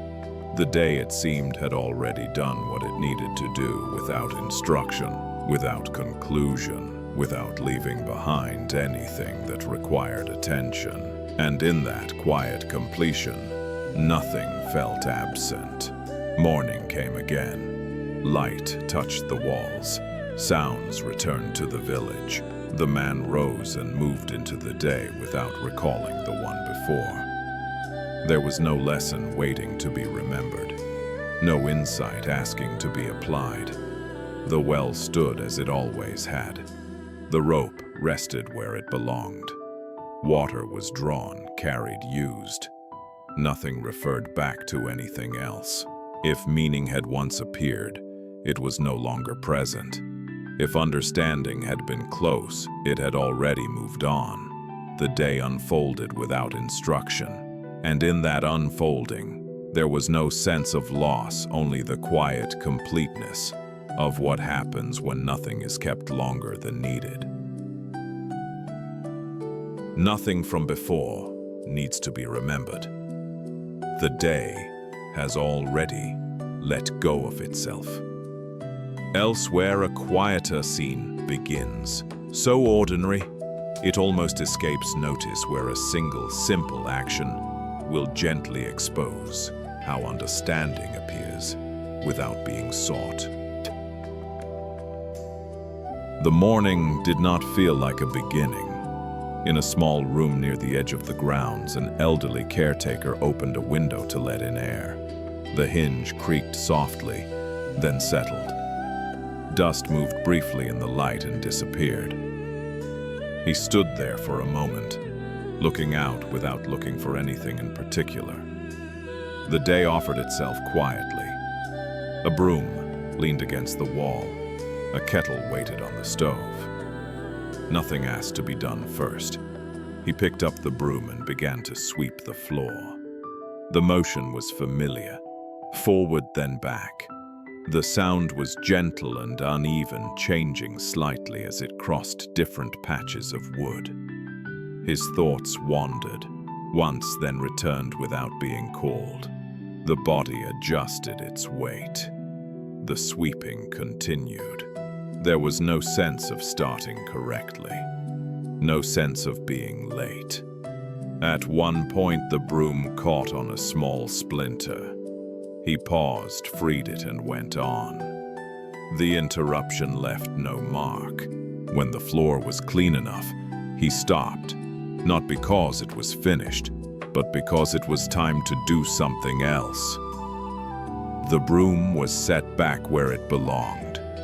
The room looked the same as before, and in that sameness, nothing felt incomplete. After the sweeping, the caretaker poured water into the kettle and set it on the stove. The flame caught immediately. A faint sound followed, steady and patient. He waited nearby, not watching closely. The room held its quiet. The kettle warmed. Nothing signaled back. No feeling arose to mark the moment as calm or complete. A thought appeared, it will boil soon, then dissolved without urgency. His hands rested at his sides. The body leaned lightly against the counter. When the kettle began to sound, it did so gradually. Not sudden enough to interrupt, not soft enough to be missed. He turned off the flame, poured the water. Steam lifted, then vanished. There was no response inside him to the sound, the heat, or the pause that followed. No satisfaction, no impatience. The moment did not mirror him. It did not confirm anything. He drank slowly, set the cup down. The warmth faded as it always did. Nothing had been added by the waiting, nothing taken away. The room remained unchanged, carrying on without acknowledgement. The caretaker stepped outside and closed the door behind him. The latch clicked once. He walked along the narrow path, feet finding the stones without thought. The air was cool. A cloud passed overhead unnoticed. At the end of the path, he paused briefly, then turned in another direction, not deciding, just following what came next. A small stack of firewood leaned against the wall. He picked up 2 pieces, adjusted his grip, and carried them inside. The weight felt familiar, neither light nor heavy. One log slipped slightly. He corrected it without comment. There was no review of the action, no sense of doing it well or poorly. The movement ended. When it ended, he set the wood down and moved on. The morning continued without organizing itself into sequence. One thing followed another, each complete enough to stand alone. If asked later what he had done, he might list the tasks. He would not recall the spaces between them, and those spaces, unmarked, unreflected, passed just as fully as everything else. The hours moved without gathering. One task ended, another began. Neither stayed behind. The caretaker did not pause to connect them. There was no sense of progress, no trail of effort left to follow. A cup was rinsed. Water disappeared down the drain. The sound ended where it began. He stood for a moment near the doorway, not resting and not waiting. The body shifted its weight. Then it moved again. Nothing accumulated, not experience, not meaning, not fatigue. When a thought appeared, it passed before forming into anything useful. When the body adjusted, it did so without instruction. The day did not feel lighter. It did not feel heavier. It simply did not stack itself into memory. By midday, there was nothing to carry forward, no thread to continue, no sense of having arrived anywhere at all. And in that absence of accumulation, the next moment arrived freely, unburdened by what came before it. Later in the afternoon, the caretaker noticed a slight heaviness in his arms. Not pain, just a quiet signal. He set down what he was holding and sat on the low step by the wall. The stone felt cool through his clothes. There was no decision to rest. The body had already done so. His breathing slowed without attention. The world did not change in response. Sounds continued at their usual distance. After a while, the heaviness eased. He stood again and returned to what was nearby. The pause did not become a break. It did not mark a division in the day. Work resumed without commentary. Rest ended without announcement. Nothing inside him checked whether the timing was right. The body moved when it needed to. It stopped when it needed to. No explanation followed either movement. As the light shifted, he continued, neither conserving energy nor spending it. The day unfolded on its own terms, guided by sensation, rather than thought, by response, rather than intention. And in that quiet cooperation, nothing asked to be understood. As evening approached, the caretaker returned the last tool to its place. The room dimmed gradually, not all at once. Shadows lengthened, then softened. There was no sense of closing the day, no review of what had been done. The hours released themselves without asking to be counted. He washed his hands. The water ran, then stopped. The sound ended cleanly. When he stepped outside, the air had cooled. A single light glowed in the distance. Nothing signaled completion. The body knew it was time to rest, not because the day was finished, but because the next moment had arrived. He lay down, breath slowed. The dark held everything without distinction. The day did not become memory. It simply ceased to appear. Nothing concludes and nothing carries over. The day has already released itself. Elsewhere, a familiar question returns quietly, this time not asking for an answer, but for a closer look. The question did not return as thought. It appeared as a faint pull, almost a habit surfacing during an ordinary pause. Someone stood at the edge of a room, unsure why they had stopped. The pause lingered, then loosened. Nothing demanded explanation. A familiar impulse hovered nearby. Is this it? Not urgent, not insistent. Just present the way old questions sometimes are when nothing else is happening. The room offered no response. Sounds continued at their usual distance. Light shifted across the floor without emphasis. For a moment, attention leaned toward the question, as if preparing to follow it somewhere. Then it settled back, seeing the movement itself without naming it. The question remained, but it no longer asked to be answered. It was simply there, quiet, unformed, sharing the same space as breath, sound, and stillness. No boundary separated it from what surrounded it. Nothing changed because of this. The body adjusted its weight. A hand rested on a surface, then lifted away. The moment passed without marking itself as important, and in that passing the question lost its edge, not because it had been resolved, but because it was no longer standing apart from what was already happening. The looking began without direction. There was no object to focus on, no question to solve.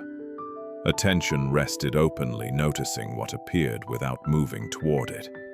Sound arrived, then left. Sensation followed the same path. The familiar urge to search hovered briefly. Not strong enough to act on, just present enough to be seen. It did not ask to be removed. For a moment, the body leaned forward slightly, as if expecting something to reveal itself. Then it settled back, finding nothing missing where it stood. Looking continued, but without aim. Thoughts surfaced, then thinned. Each one dissolved before gathering momentum. Breath moved quietly, unremarkable, uninterrupted. Nothing responded to the looking. No confirmation arrived. No absence was revealed. And in that non-response, the habit of seeking softened. It did not stop abruptly. It simply lost its urgency, as if unsure where to go next. Attention remained plain available, without narrowing into effort. The moment held itself without instruction. There was no sense of success in this, no sense of failure. Only the quiet recognition that looking does not require a destination, and that without one it naturally comes to rest where it already is. At some point there was nothing left to follow. Not because everything had been found, but because the movement itself had quieted. Attention no longer leaned ahead. It stayed where it was, without holding its place. The body stood, then moved. The movement ended when it ended. There was no sense of arriving, no sense of stopping. When a sound passed through, it passed through fully. When silence returned, it returned without contrast. Nothing asked to be continued. The moment did not unfold into meaning, it simply unfolded. If there had once been a path, it was no longer visible, not because it had been lost, but because there was no need to walk it. What remained was not understanding. It was the absence of following, simple, unremarkable, complete, without direction. There was a relief in discovering that nothing was required, not as an idea to accept, but as a fact already in place. The moment did not ask to be improved. It did not wait for a response. It continued on its own, complete without assistance. Breath moved, sound came and went, sensation shifted quietly. None of it needed direction. The absence of effort did not create stillness. Stillness had already been present, unnoticed beneath the movement of trying. Nothing needed to be held steady. Nothing needed to be released. The body remained where it was. Attention rested without watching itself. And in that simplicity there was no task left unfinished, only the ease of letting the moment be what it already was. What remained was not clarity but simplicity. The day continued without requiring adjustment. Steps were taken, words were spoken, silence returned between them. There was no sense of maintaining anything, no effort to stay open, no concern about slipping back into habit. Habit appeared when it appeared. It passed when it passed. Attention did not follow it. A sound crossed the room and faded. A thought surfaced and ended. The body shifted its weight and settled again. Nothing needed to be named. The simplicity was not fragile. It did not depend on conditions. It stayed present even as experience changed. There was no feeling of being closer to something, no feeling of being finished, only the quiet ordinariness of what happens when nothing is added and nothing is taken away. The moment moved on. Another took its place. And through that movement, the simplicity remained unremarkable, unclaimed, intact, without effort.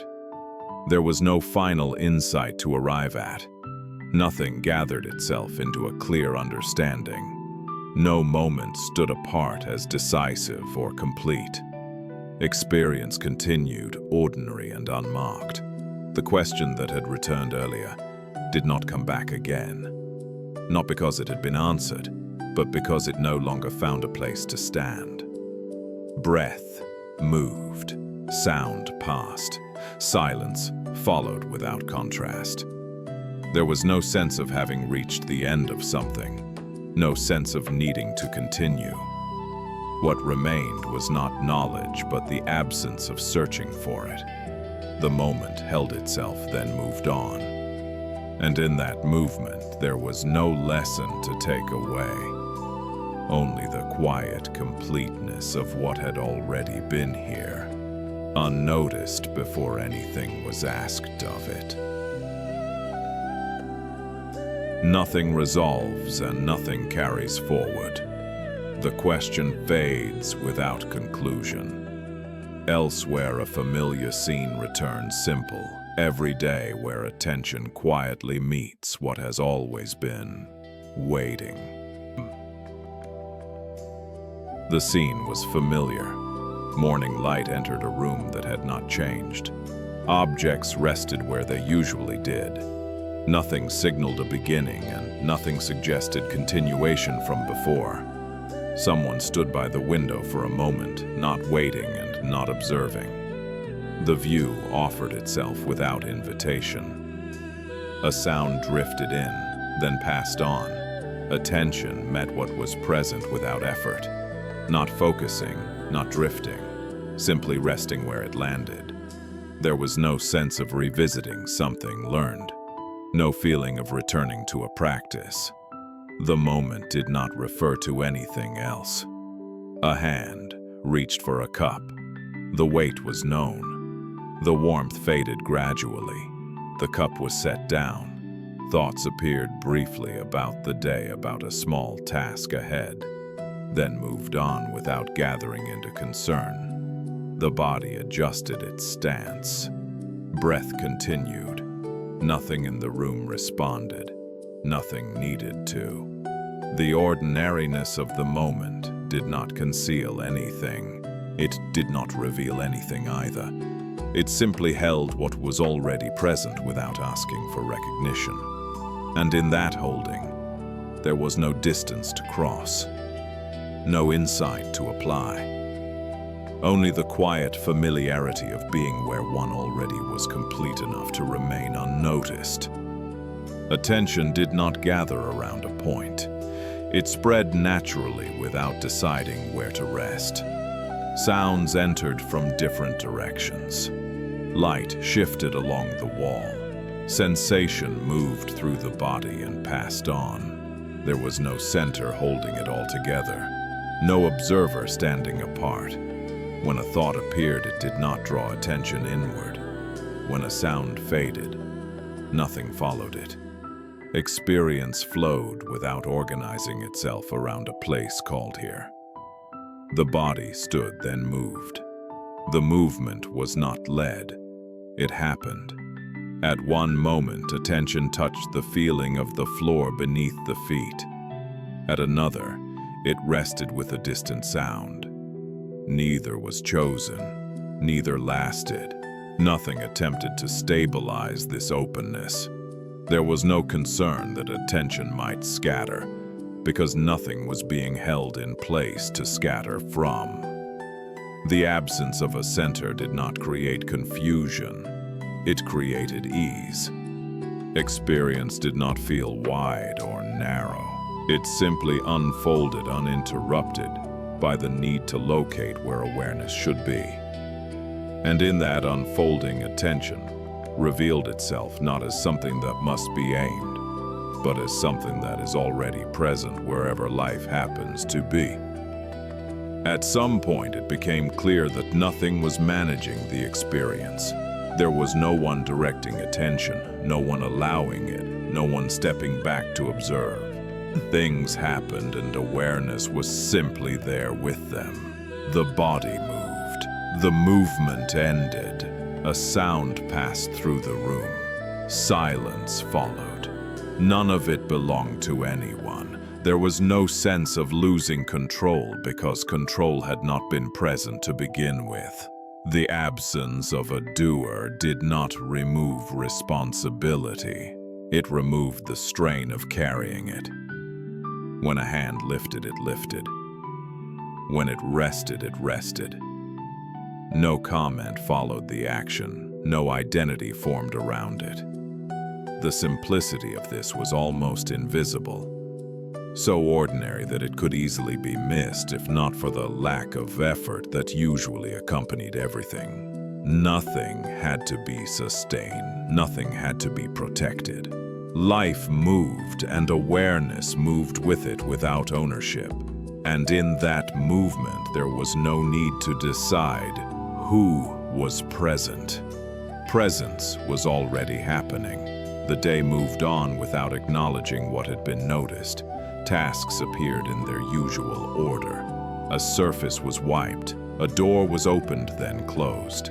Someone passed by, nodded briefly, and continued on. Nothing felt different enough to comment on. Attention met each movement as it arrived, then released it without effort. There was no sense of maintaining openness. No concern about losing it. A sound echoed briefly down the hallway and faded. Light shifted as clouds moved across the sky. The body adjusted its position and went on. There was no feeling of being closer to anything. No sense of having crossed a threshold. Life did not reorganize itself around the absence of a center. It simply continued, unaltered, unremarkable. If a thought arose about what had been seen earlier, it passed without interest. The moment did not invite reflection. In the ordinariness of the day, nothing stood out as meaningful. and nothing felt lacking because of that. Experience flowed without pause, each moment complete enough to end on its own. There was no need to guard what was happening. Openness did not require vigilance. It did not close when attention drifted because it had never been held open in the first place. When experience shifted, nothing was lost. When habit appeared, nothing was threatened. The simplicity remained intact, not because it was preserved, but because it did not depend on being noticed. There was no fear of returning to effort, no concern about falling back into old patterns. Those movements continued when they needed to, and ended when they were finished.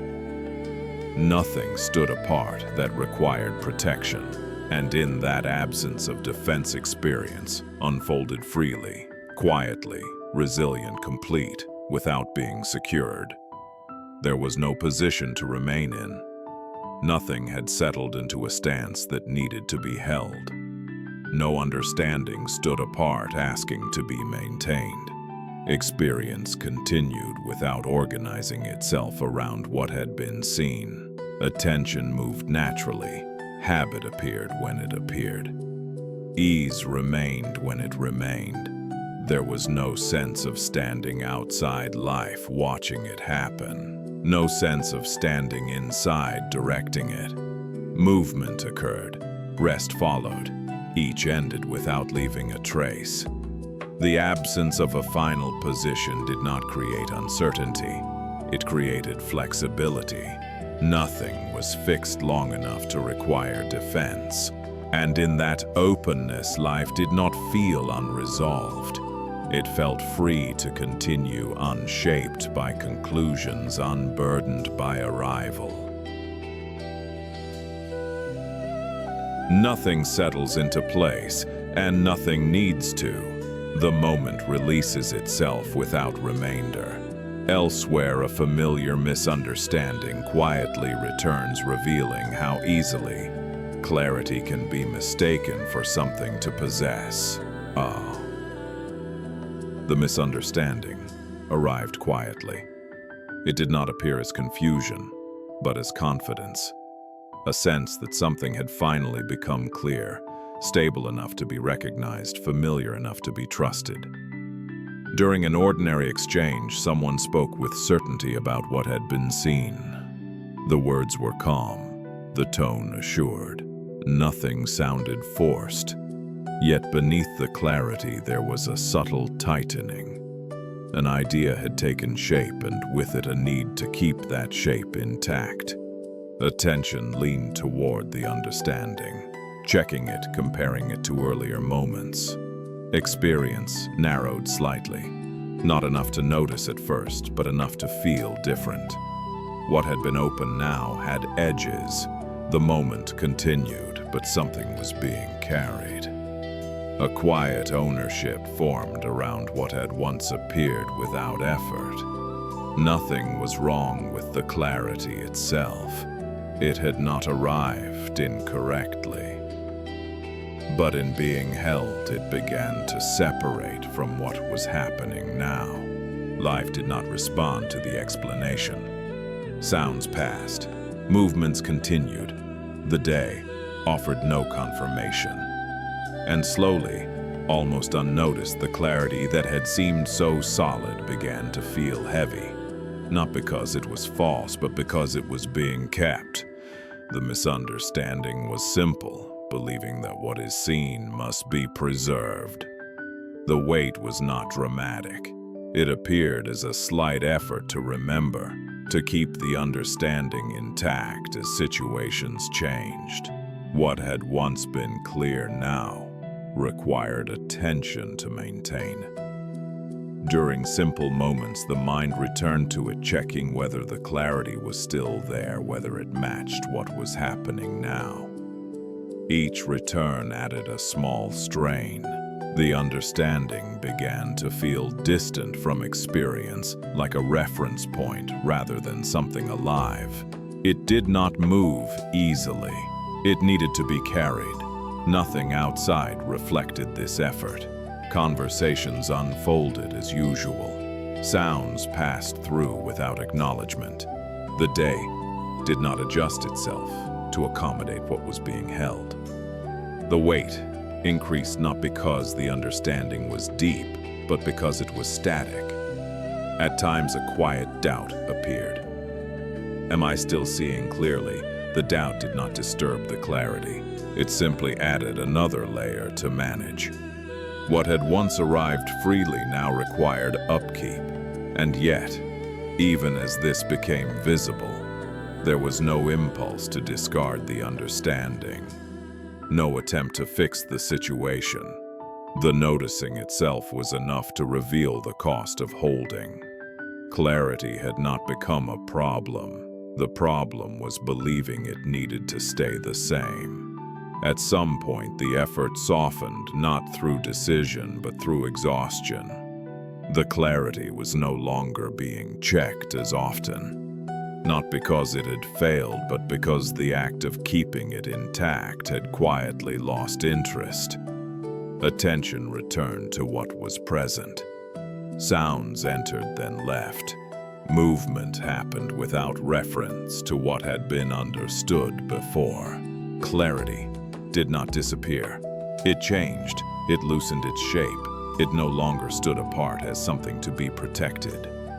It moved with experience, adjusting without asking permission.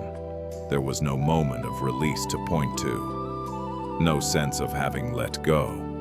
The understanding simply stopped insisting on itself. When thoughts arose, they were met without comparison. When situations shifted, nothing needed to be updated. The clarity that remained was lighter, not because it was refined, but because it was no longer held. It did not claim permanence. It did not offer certainty. It appeared when it appeared and faded when it faded, like everything else. And in moving that way, it returned to what it had been from the beginning. Not a possession, not a conclusion, but a temporary expression of seeing, free to change with what it met. When the clarity loosened, nothing went missing. There was no gap left behind. No confusion rushing in to replace it. Experience continued, ordinary and intact. What had been seen before did not need to be remembered. What was present now did not ask to be compared. The absence of clarity did not feel like loss. It felt like space, unmarked, unclaimed. Sounds passed through, freely. Movement happened without reference. The moment did not require orientation. Nothing needed to be recovered. And in that simplicity, there was no sense of falling back into ignorance. There was only the ease of not carrying what no longer belonged to the present. Clarity had come. Clarity had gone. Life had not noticed the difference. Seeing did not stop when clarity faded.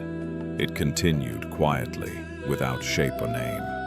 The world appeared as it always had.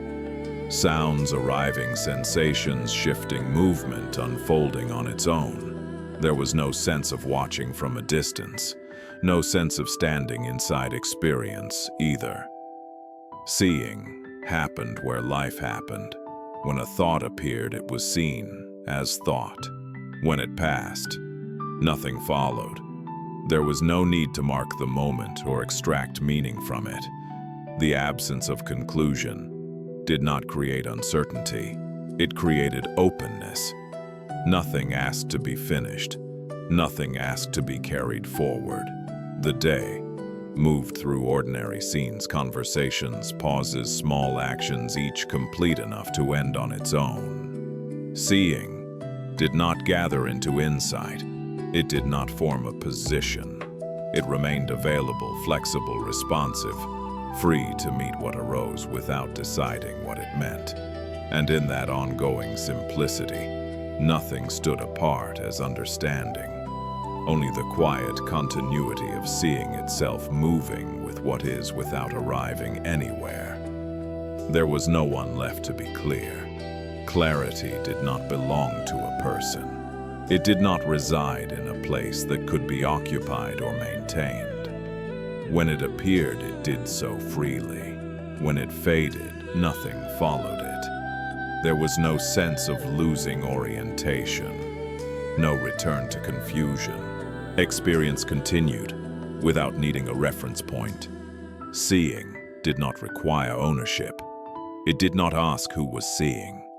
The moment unfolded on its own, sounds passing movement, happening, stillness returning when it returned. Nothing claimed understanding, nothing defended uncertainty, and in that absence of a holder, clarity no longer carried weight. It did not need to arrive or remain. What continued was not insight, but simplicity, unclaimed, uncentered, moving naturally with what arose. Nothing is held, and nothing needs to be released. Clarity dissolves without consequence. Elsewhere, a quiet mistake unfolds, ordinary, almost invisible, revealing how easily effort returns when it goes unnoticed. The room is quiet again. Not the kind of quiet that feels special, just the ordinary kind that arrives when nothing is asking for attention. The light hasn't changed much. The air hasn't changed at all. Somewhere nearby, a small sound repeats itself, steady, unremarkable, easy to ignore. Nothing is being examined now. Nothing is being followed. There is no effort to stay present and no effort to drift away. The body settles the way it always does when it's left alone long enough. Shoulders soften without instruction. Breathing finds its own rhythm without being noticed. Thoughts still come and go, but they pass like background noise in another room. There is no need to check what they are saying, no need to decide whether they matter. They rise, they fade, and the space they move through stays the same. Hands rest where they happen to land. The weight of the body is familiar. This moment does not announce itself. Nothing feels resolved. Nothing feels unfinished either. It is simply like this for a while. Nothing new enters the space. The sounds that were already here continue without changing their tone or pace. A distant hum, a soft shift of air, the kind of noises that don't ask to be named. They don't carry meaning. They don't point anywhere. The body makes small adjustments on its own. A slight movement, a pause, then stillness again. There is no instruction behind it, no intention guiding it. Just the quiet intelligence of habit doing what it always does. Attention doesn't lock onto anything. It also doesn't drift far. It rests loosely the way eyes rest when there's nothing particular to look at. Time moves, but it isn't tracked. Moments pass without being counted. If something was supposed to happen, it doesn't arrive, and nothing feels missing because of that. This is not a state to hold. It isn't fragile. It doesn't need protection. It stays simply because nothing is pushing it away. The sense of waiting fades without notice. Not because something replaced it, but because it was never being fed. When there is no question to answer, waiting has nowhere to stand. The mind quiets in an unremarkable way. Not suddenly, not completely. Just enough to stop commenting on what's already here. Breathing continues in the background, steady, uncounted. There's no awareness trying to stay with it, and no effort to forget it either. Nothing feels elevated. Nothing feels dull. It's the same tone that fills ordinary evenings, ordinary pauses, ordinary moments that don't get remembered later. If this were to end now, nothing would be cut short.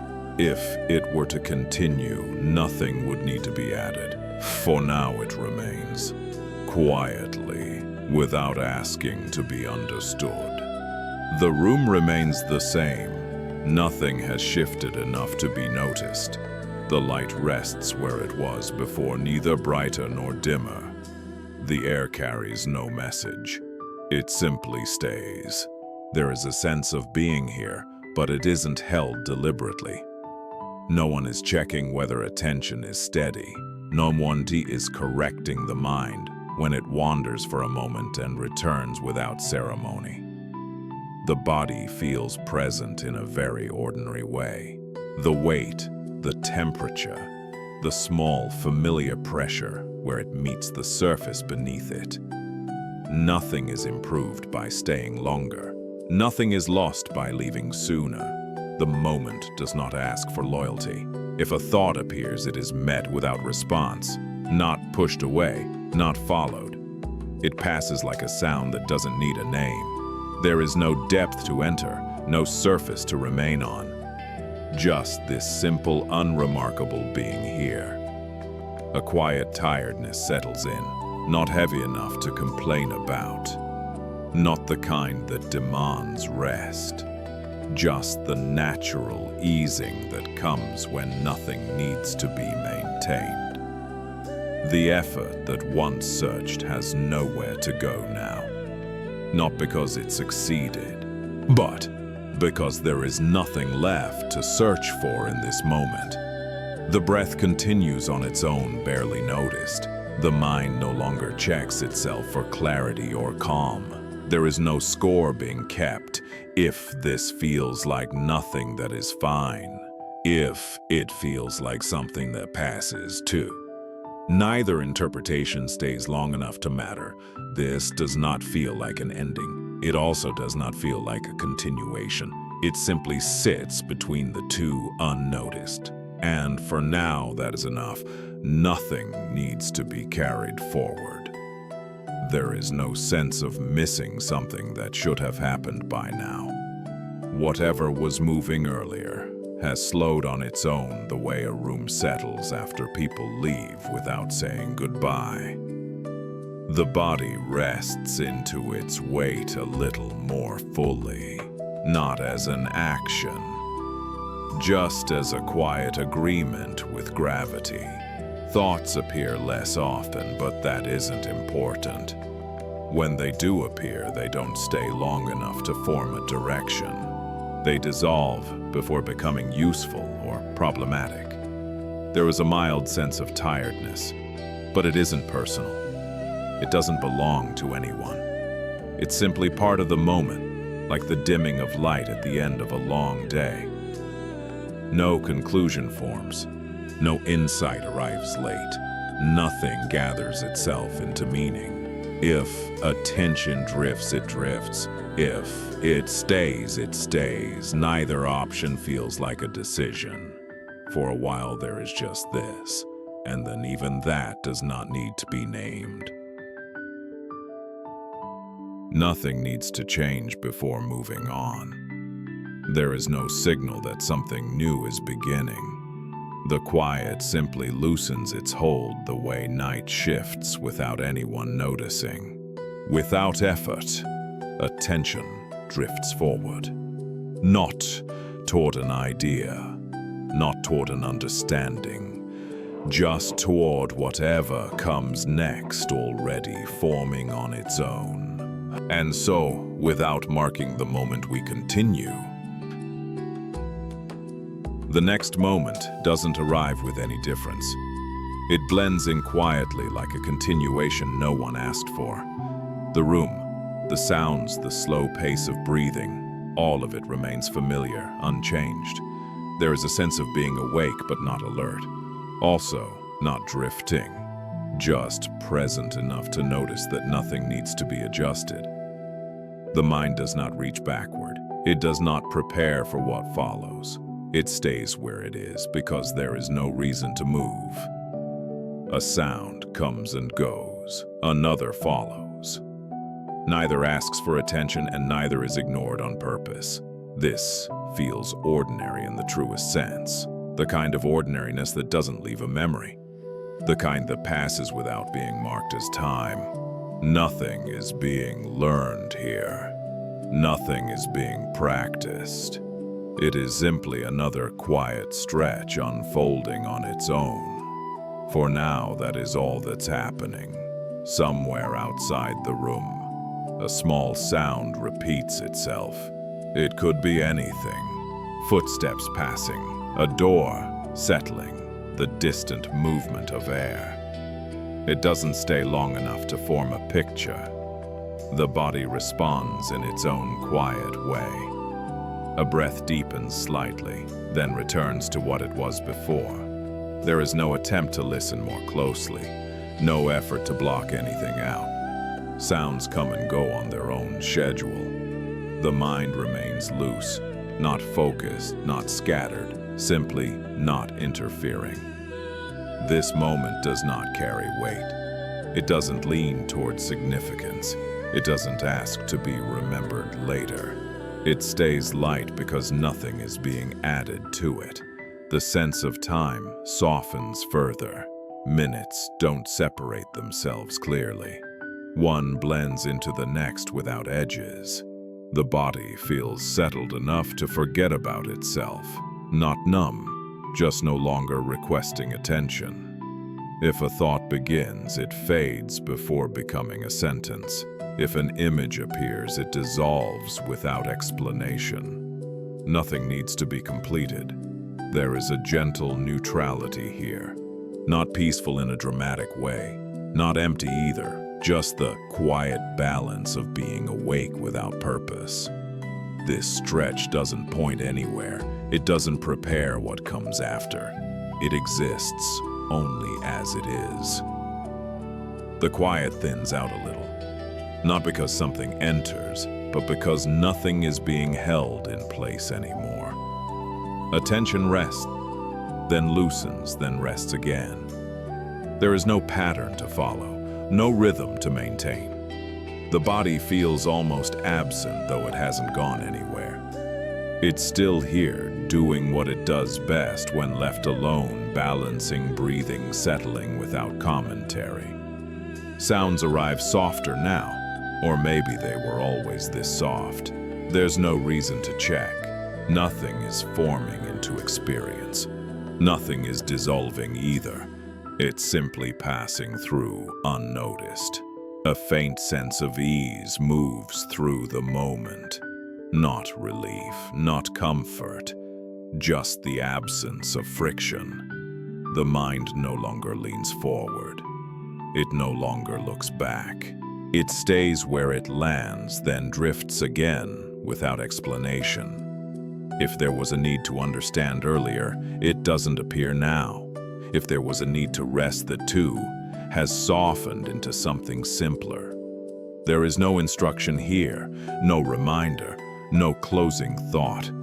Only the steady continuation of this ordinary unmarked and enough on its own. Nothing gathers itself now.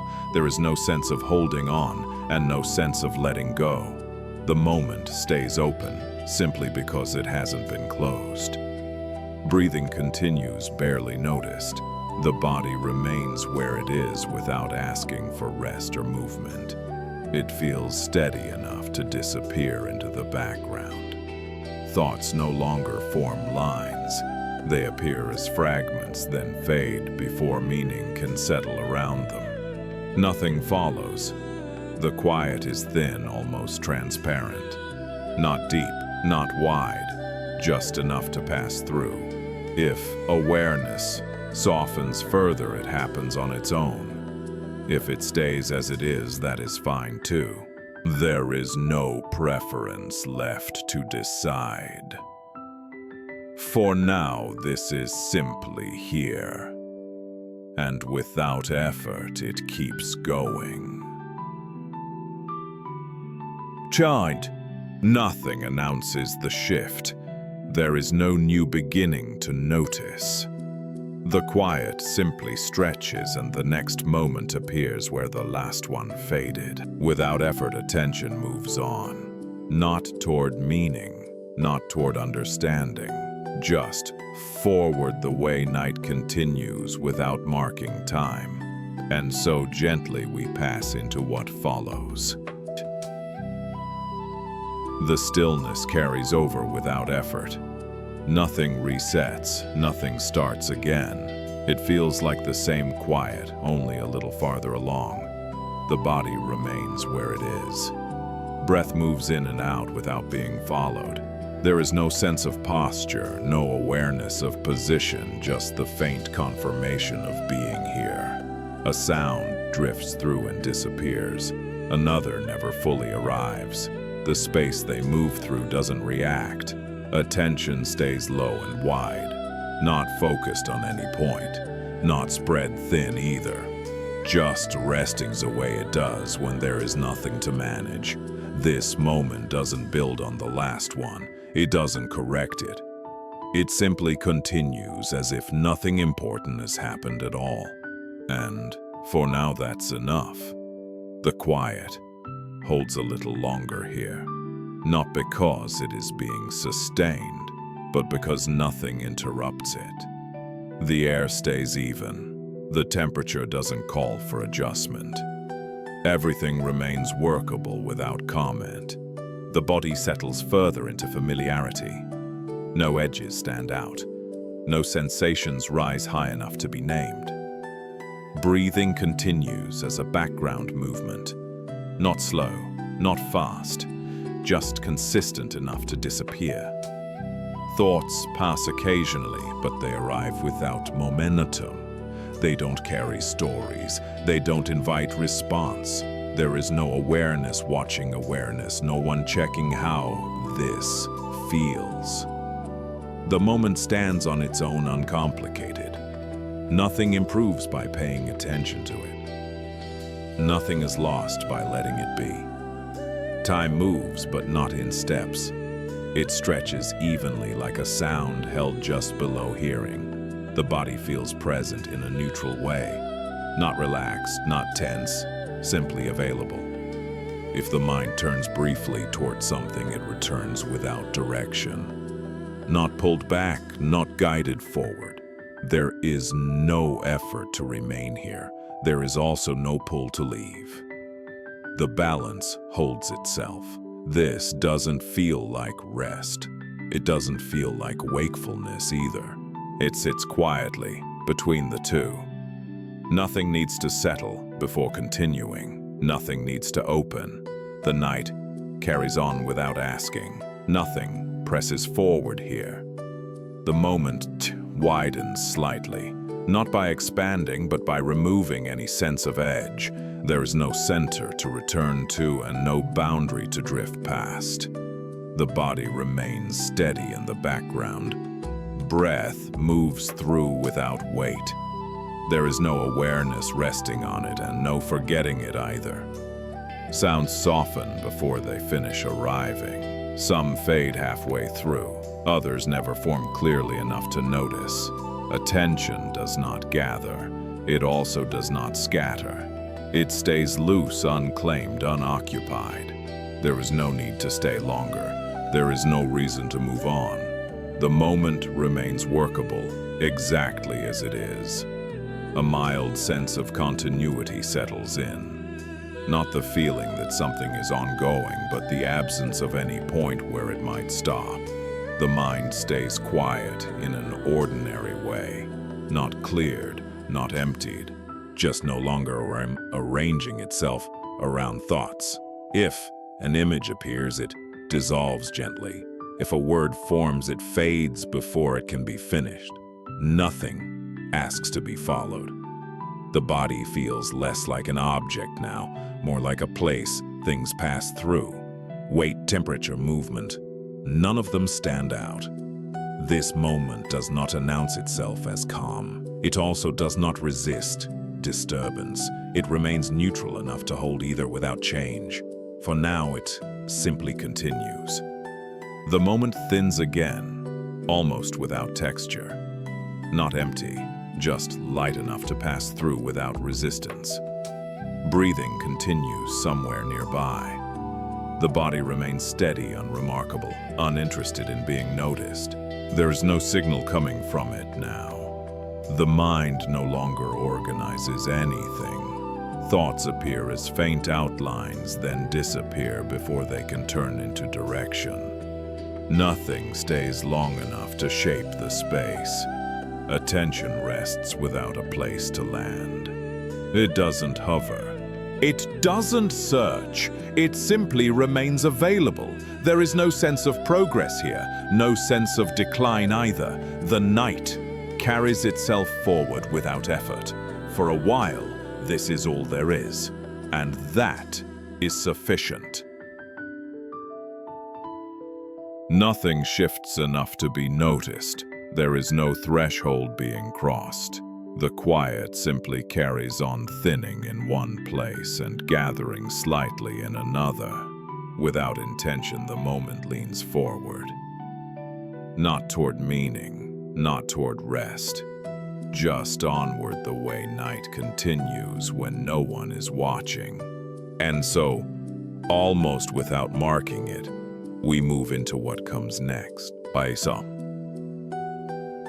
The night feels slightly deeper here. Not darker, not heavier, just more settled, as if fewer things are still moving. The room holds its shape without effort. Air rests where it is.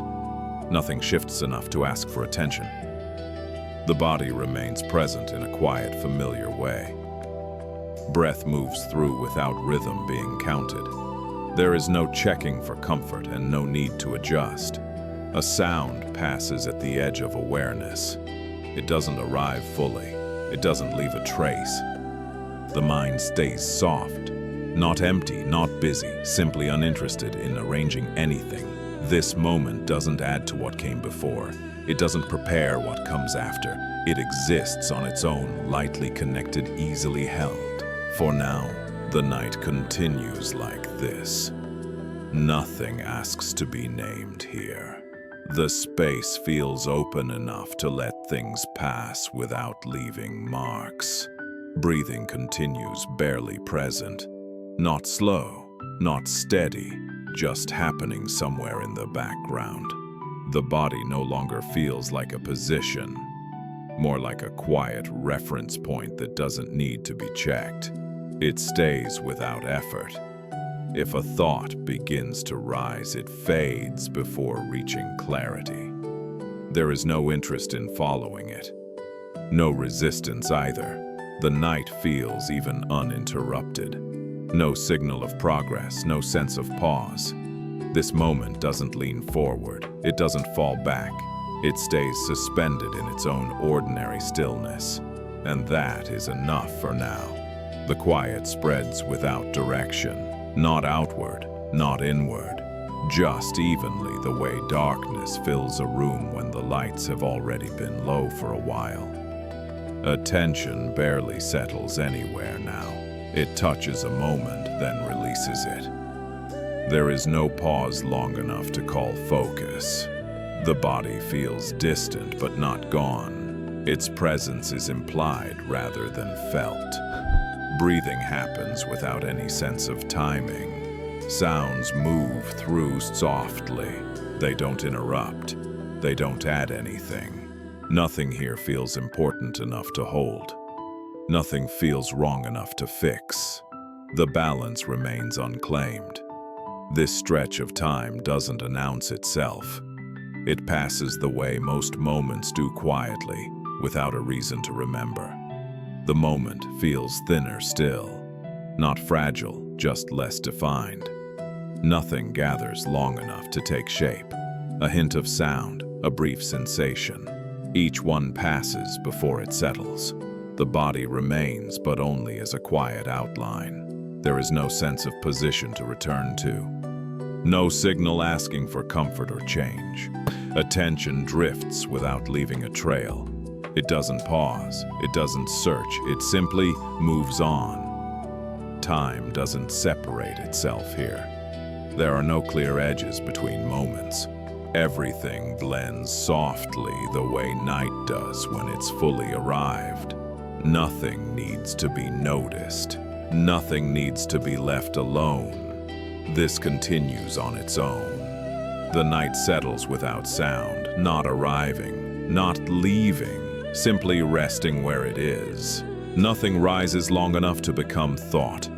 Nothing lingers long enough to feel like sensation. Everything passes before it can be held. The body feels distant now, not asleep, not awake, just no longer asking to be noticed. Breathing continues, somewhere outside attention. Its rhythm doesn't matter, it doesn't need company. There is no sense of moving through time, no feeling of waiting for what comes next.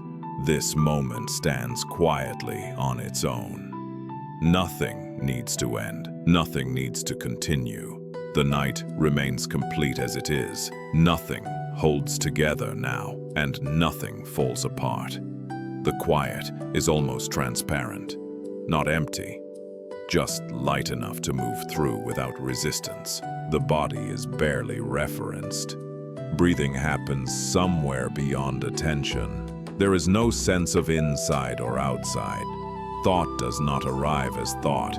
It dissolves before forming. There is no direction left to follow. Time no longer feels like movement. It rests without shape, without sequence. This is not rest. It is not wakefulness. It is simply what remains when nothing is being asked.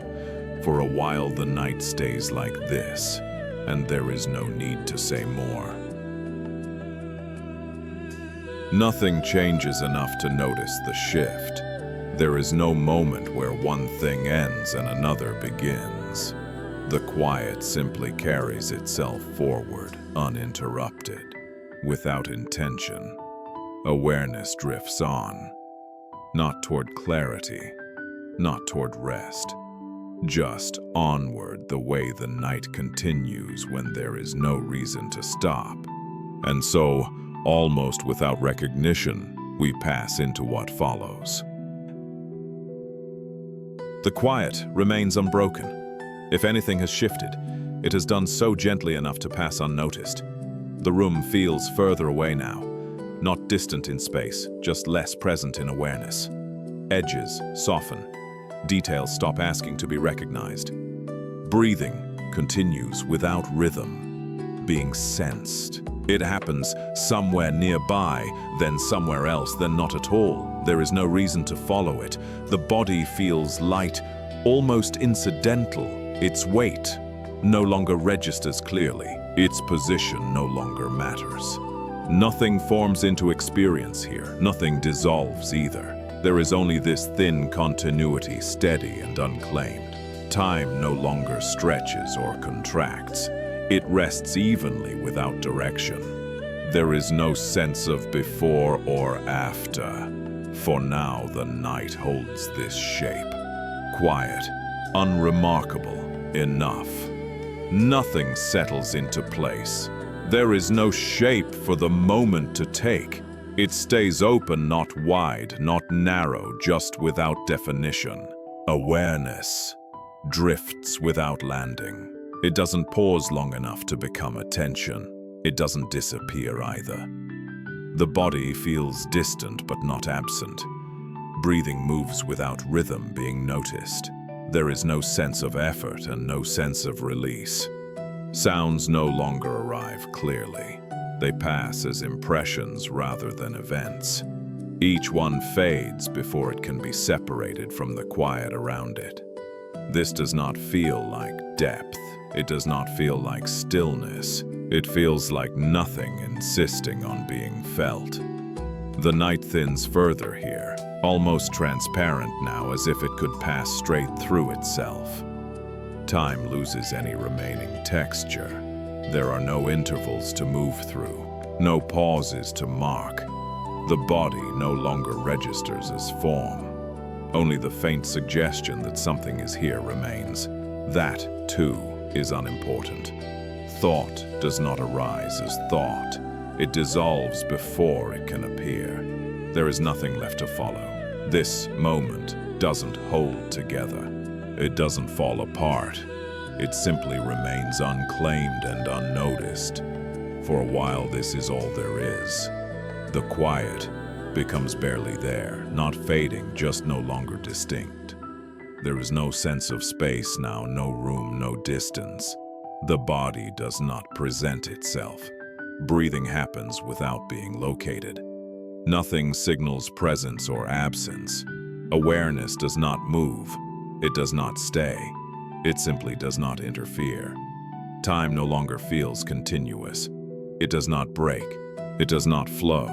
Nothing forms into experience. Nothing needs to dissolve. This moment does not complete itself.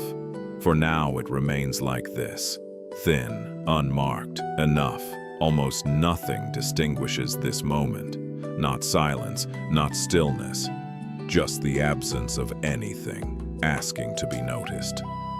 There is no sense of inside or outside, no position to occupy, no movement to follow. Breathing happens without rhythm, without place, without reference. The body is no longer a subject. It doesn't appear. It doesn't disappear. Awareness does not hold the moment. It does not release it. There is no gesture in either direction. Time does not pass here. It does not pause. It simply has no role. This is not an ending. It is not a continuation. It does not need to be named. For now it stays. Nothing remains to be held. Nothing remains to be released. There is no sense of being here and no sense of being elsewhere. The distinction no longer appears. Breathing does not present itself. Awareness does not follow it. Nothing coordinates the moment. Time offers no movement, no pause, no sequence. This is not rest, it is not absence. It is simply what is left when nothing is required. For a while there is only this unclaimed, unnamed, without weight. And even that does not ask to stay. Nothing gathers to begin again. There is no marker left behind. The quiet loosens slightly as if making room without changing its shape. Without intention, the flow continues. Not toward meaning, not toward rest, just onward the way. Night carries itself when no one is counting. And so, almost without being felt, we pass into what follows. The quiet carries on without effort. If anything has changed, it has done so without leaving a trace. There is a faint sense of continuity, not as a line, but as a softness that doesn't break. The night feels steady enough to forget itself. The body does not present signals now, no comfort, no discomfort, just a neutral presence that neither calls attention nor withdraws. Breathing continues somewhere beyond notice. It doesn't need to be followed. It doesn't need to stop. Awareness remains open without direction. It does not gather. It does not drift away. It simply stays available. Time offers no shape here. Moments do not separate themselves. Nothing marks before or after. For now, this is how it continues. Quiet, unclaimed, without asking for anything more. Nothing interrupts the flow now. There is no moment that stands apart enough to be noticed. The night feels evenly spread without depth or surface. No place feels closer than another. No sensation rises high enough to matter. The body remains as a quiet suggestion, not felt clearly, not absent. Just there without comment. Breathing does not register as movement. It happens without rhythm being sensed. Nothing follows it. Awareness stays open but unoccupied. It does not search for something to rest on. It does not close in on itself. This moment does not lean forward. It does not hold back. It simply remains light enough to pass through. The quiet thins again, almost imperceptibly. Not fading away, just losing its outline. There is no sense of time moving here, no waiting, no arrival. The body no longer feels like a reference point. Its presence is implied, rather than experienced. That implication, too, carries no weight. Thought does not gather into form. It dissolves before it can begin. Nothing stays long enough to be followed. This is not emptiness. It is not fullness. It is simply the absence of anything asking to be noticed. For a while, the night stays like this soft, unmarked continuing without direction. The moment barely registers now. Not gone, just no longer distinct. There is no sense of space to move through. No edge where awareness might rest. Everything feels evenly diffused. The body does not appear as form. Only the faint suggestion that something is here remains, and even that fades quickly. Breathing does not announce itself. It does not disappear. It simply has no relevance. Time no longer carries direction. It does not advance. It does not pause. Nothing gathers into experience. Nothing needs to fall away. This is not silence becoming deeper. It is silence losing definition. For now it stays like this, thin, unmarked, continuing without needing to be noticed.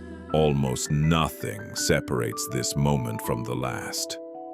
There is no shift to notice, no thinning left to describe. Awareness does not rest anywhere now. It does not move. It does not stay. The body offers no signal, no presence, no absence. Nothing asks to be acknowledged. Breathing does not appear as breath. It happens without reference, without rhythm, without location. Time has no texture here. It does not stretch. It does not collapse. It simply does not present itself. This is not a pause before something else. It is not a place to remain. It is not an ending. For a while, there is only this unmarked weightless, continuing without needing a name. Nothing gathers enough to begin again. There is no point where one thing ends and another starts. The quiet simply loosens, then continues unchanged. Without intention, the flow carries on. Not toward rest, not toward meaning. Just onward the way night moves when nothing is keeping track. And so, almost without being noticed, it continues. The quiet remains unchanged. If anything is different now, it is too subtle to register. There is no sense of entering a new stretch, no feeling of having arrived anywhere. The night holds its tone evenly without emphasis. The body does not ask for attention. Breathing continues somewhere outside awareness. Nothing responds to it. Awareness stays open but almost transparent. It does not settle. It does not move on. It simply does not interfere. Time offers no structure here. Moments do not separate themselves. Nothing marks progression. This does not feel like deepening. It does not feel like fading either. It feels like continuity without direction. For now, this is how it carries itself, quiet, unmarked, sufficient, without change. Nothing shifts enough to be noticed. The quiet keeps its balance, neither thinning nor gathering. There is no sense of waiting here, no anticipation, no release. The body remains without signal. Breathing happens without pattern being felt. It does not draw attention. It does not disappear. Awareness does not choose a place to rest. It does not wander far either. It stays loosely available, unengaged. Time does not present itself as movement. There is no before to leave behind, no after to move toward. This moment does not need to be held. It does not need to pass. It remains workable exactly as it is. For now, the night continues like this, steady, unclaimed, without asking for anything more. The moment stays level. Nothing rises above it. Nothing sinks beneath it. The quiet does not deepen. It does not thin. It simply holds the same tone, uninterrupted. The body remains unremarkable. No sensation stands out long enough to matter. Breathing continues without being tracked. Awareness does not lean toward anything now. It does not withdraw. It remains open in a neutral way without preference. Time has no direction here. It does not move forward. It does not pause. It simply has no shape. This is not stillness becoming complete. It is not movement coming to rest. It is just the continuation of what has already been happening. For a while it stays like this, even unmarked, quiet enough to forget itself. Nothing gathers into focus. The moment stays spread evenly without a center to return to. There is no sense of effort here, no subtle holding, no release waiting to happen. The body remains present only by implication. Breathing does not register as movement. It does not need to be followed. Awareness stays open without resting anywhere. It does not drift. It does not settle. It simply does not interfere. Time offers no change, no stretch, no pause. Nothing marks its passing. This does not feel like something continuing. It does not feel like something ending. It remains neutral, unclaimed. For now, the night carries itself like this steady, featureless quiet, enough to leave no trace. Almost nothing distinguishes this moment. There is no texture left to notice, no variation to follow. Awareness does not gather or release. It does not arrive anywhere. It simply remains without reference. The body offers no signal now. Breathing happens without presence or absence being felt. Nothing responds. Time no longer carries weight. It does not move. It does not hold still. It simply does not appear. This is not a point of rest. It is not a threshold. It does not lead anywhere. For now, the night continues on its own, quiet, unmarked, sufficient without change. Nothing needs to continue from here. There is no next step waiting. The night has already done what it came to do. Without marking the moment, the quiet loosens its hold, not ending, not beginning, just resting where it is. And so, gently, we let it fade. Nothing else needs to unfold tonight. No thought needs to finish. No moment needs to stay. Whatever was heard can fade on its own. Whatever remains doesn't need a name. This is the long night. It doesn't ask to be followed. It doesn't need to be remembered. The quiet already knows where to go. The body already knows what to do.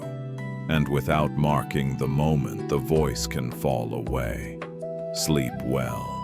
The night goes on.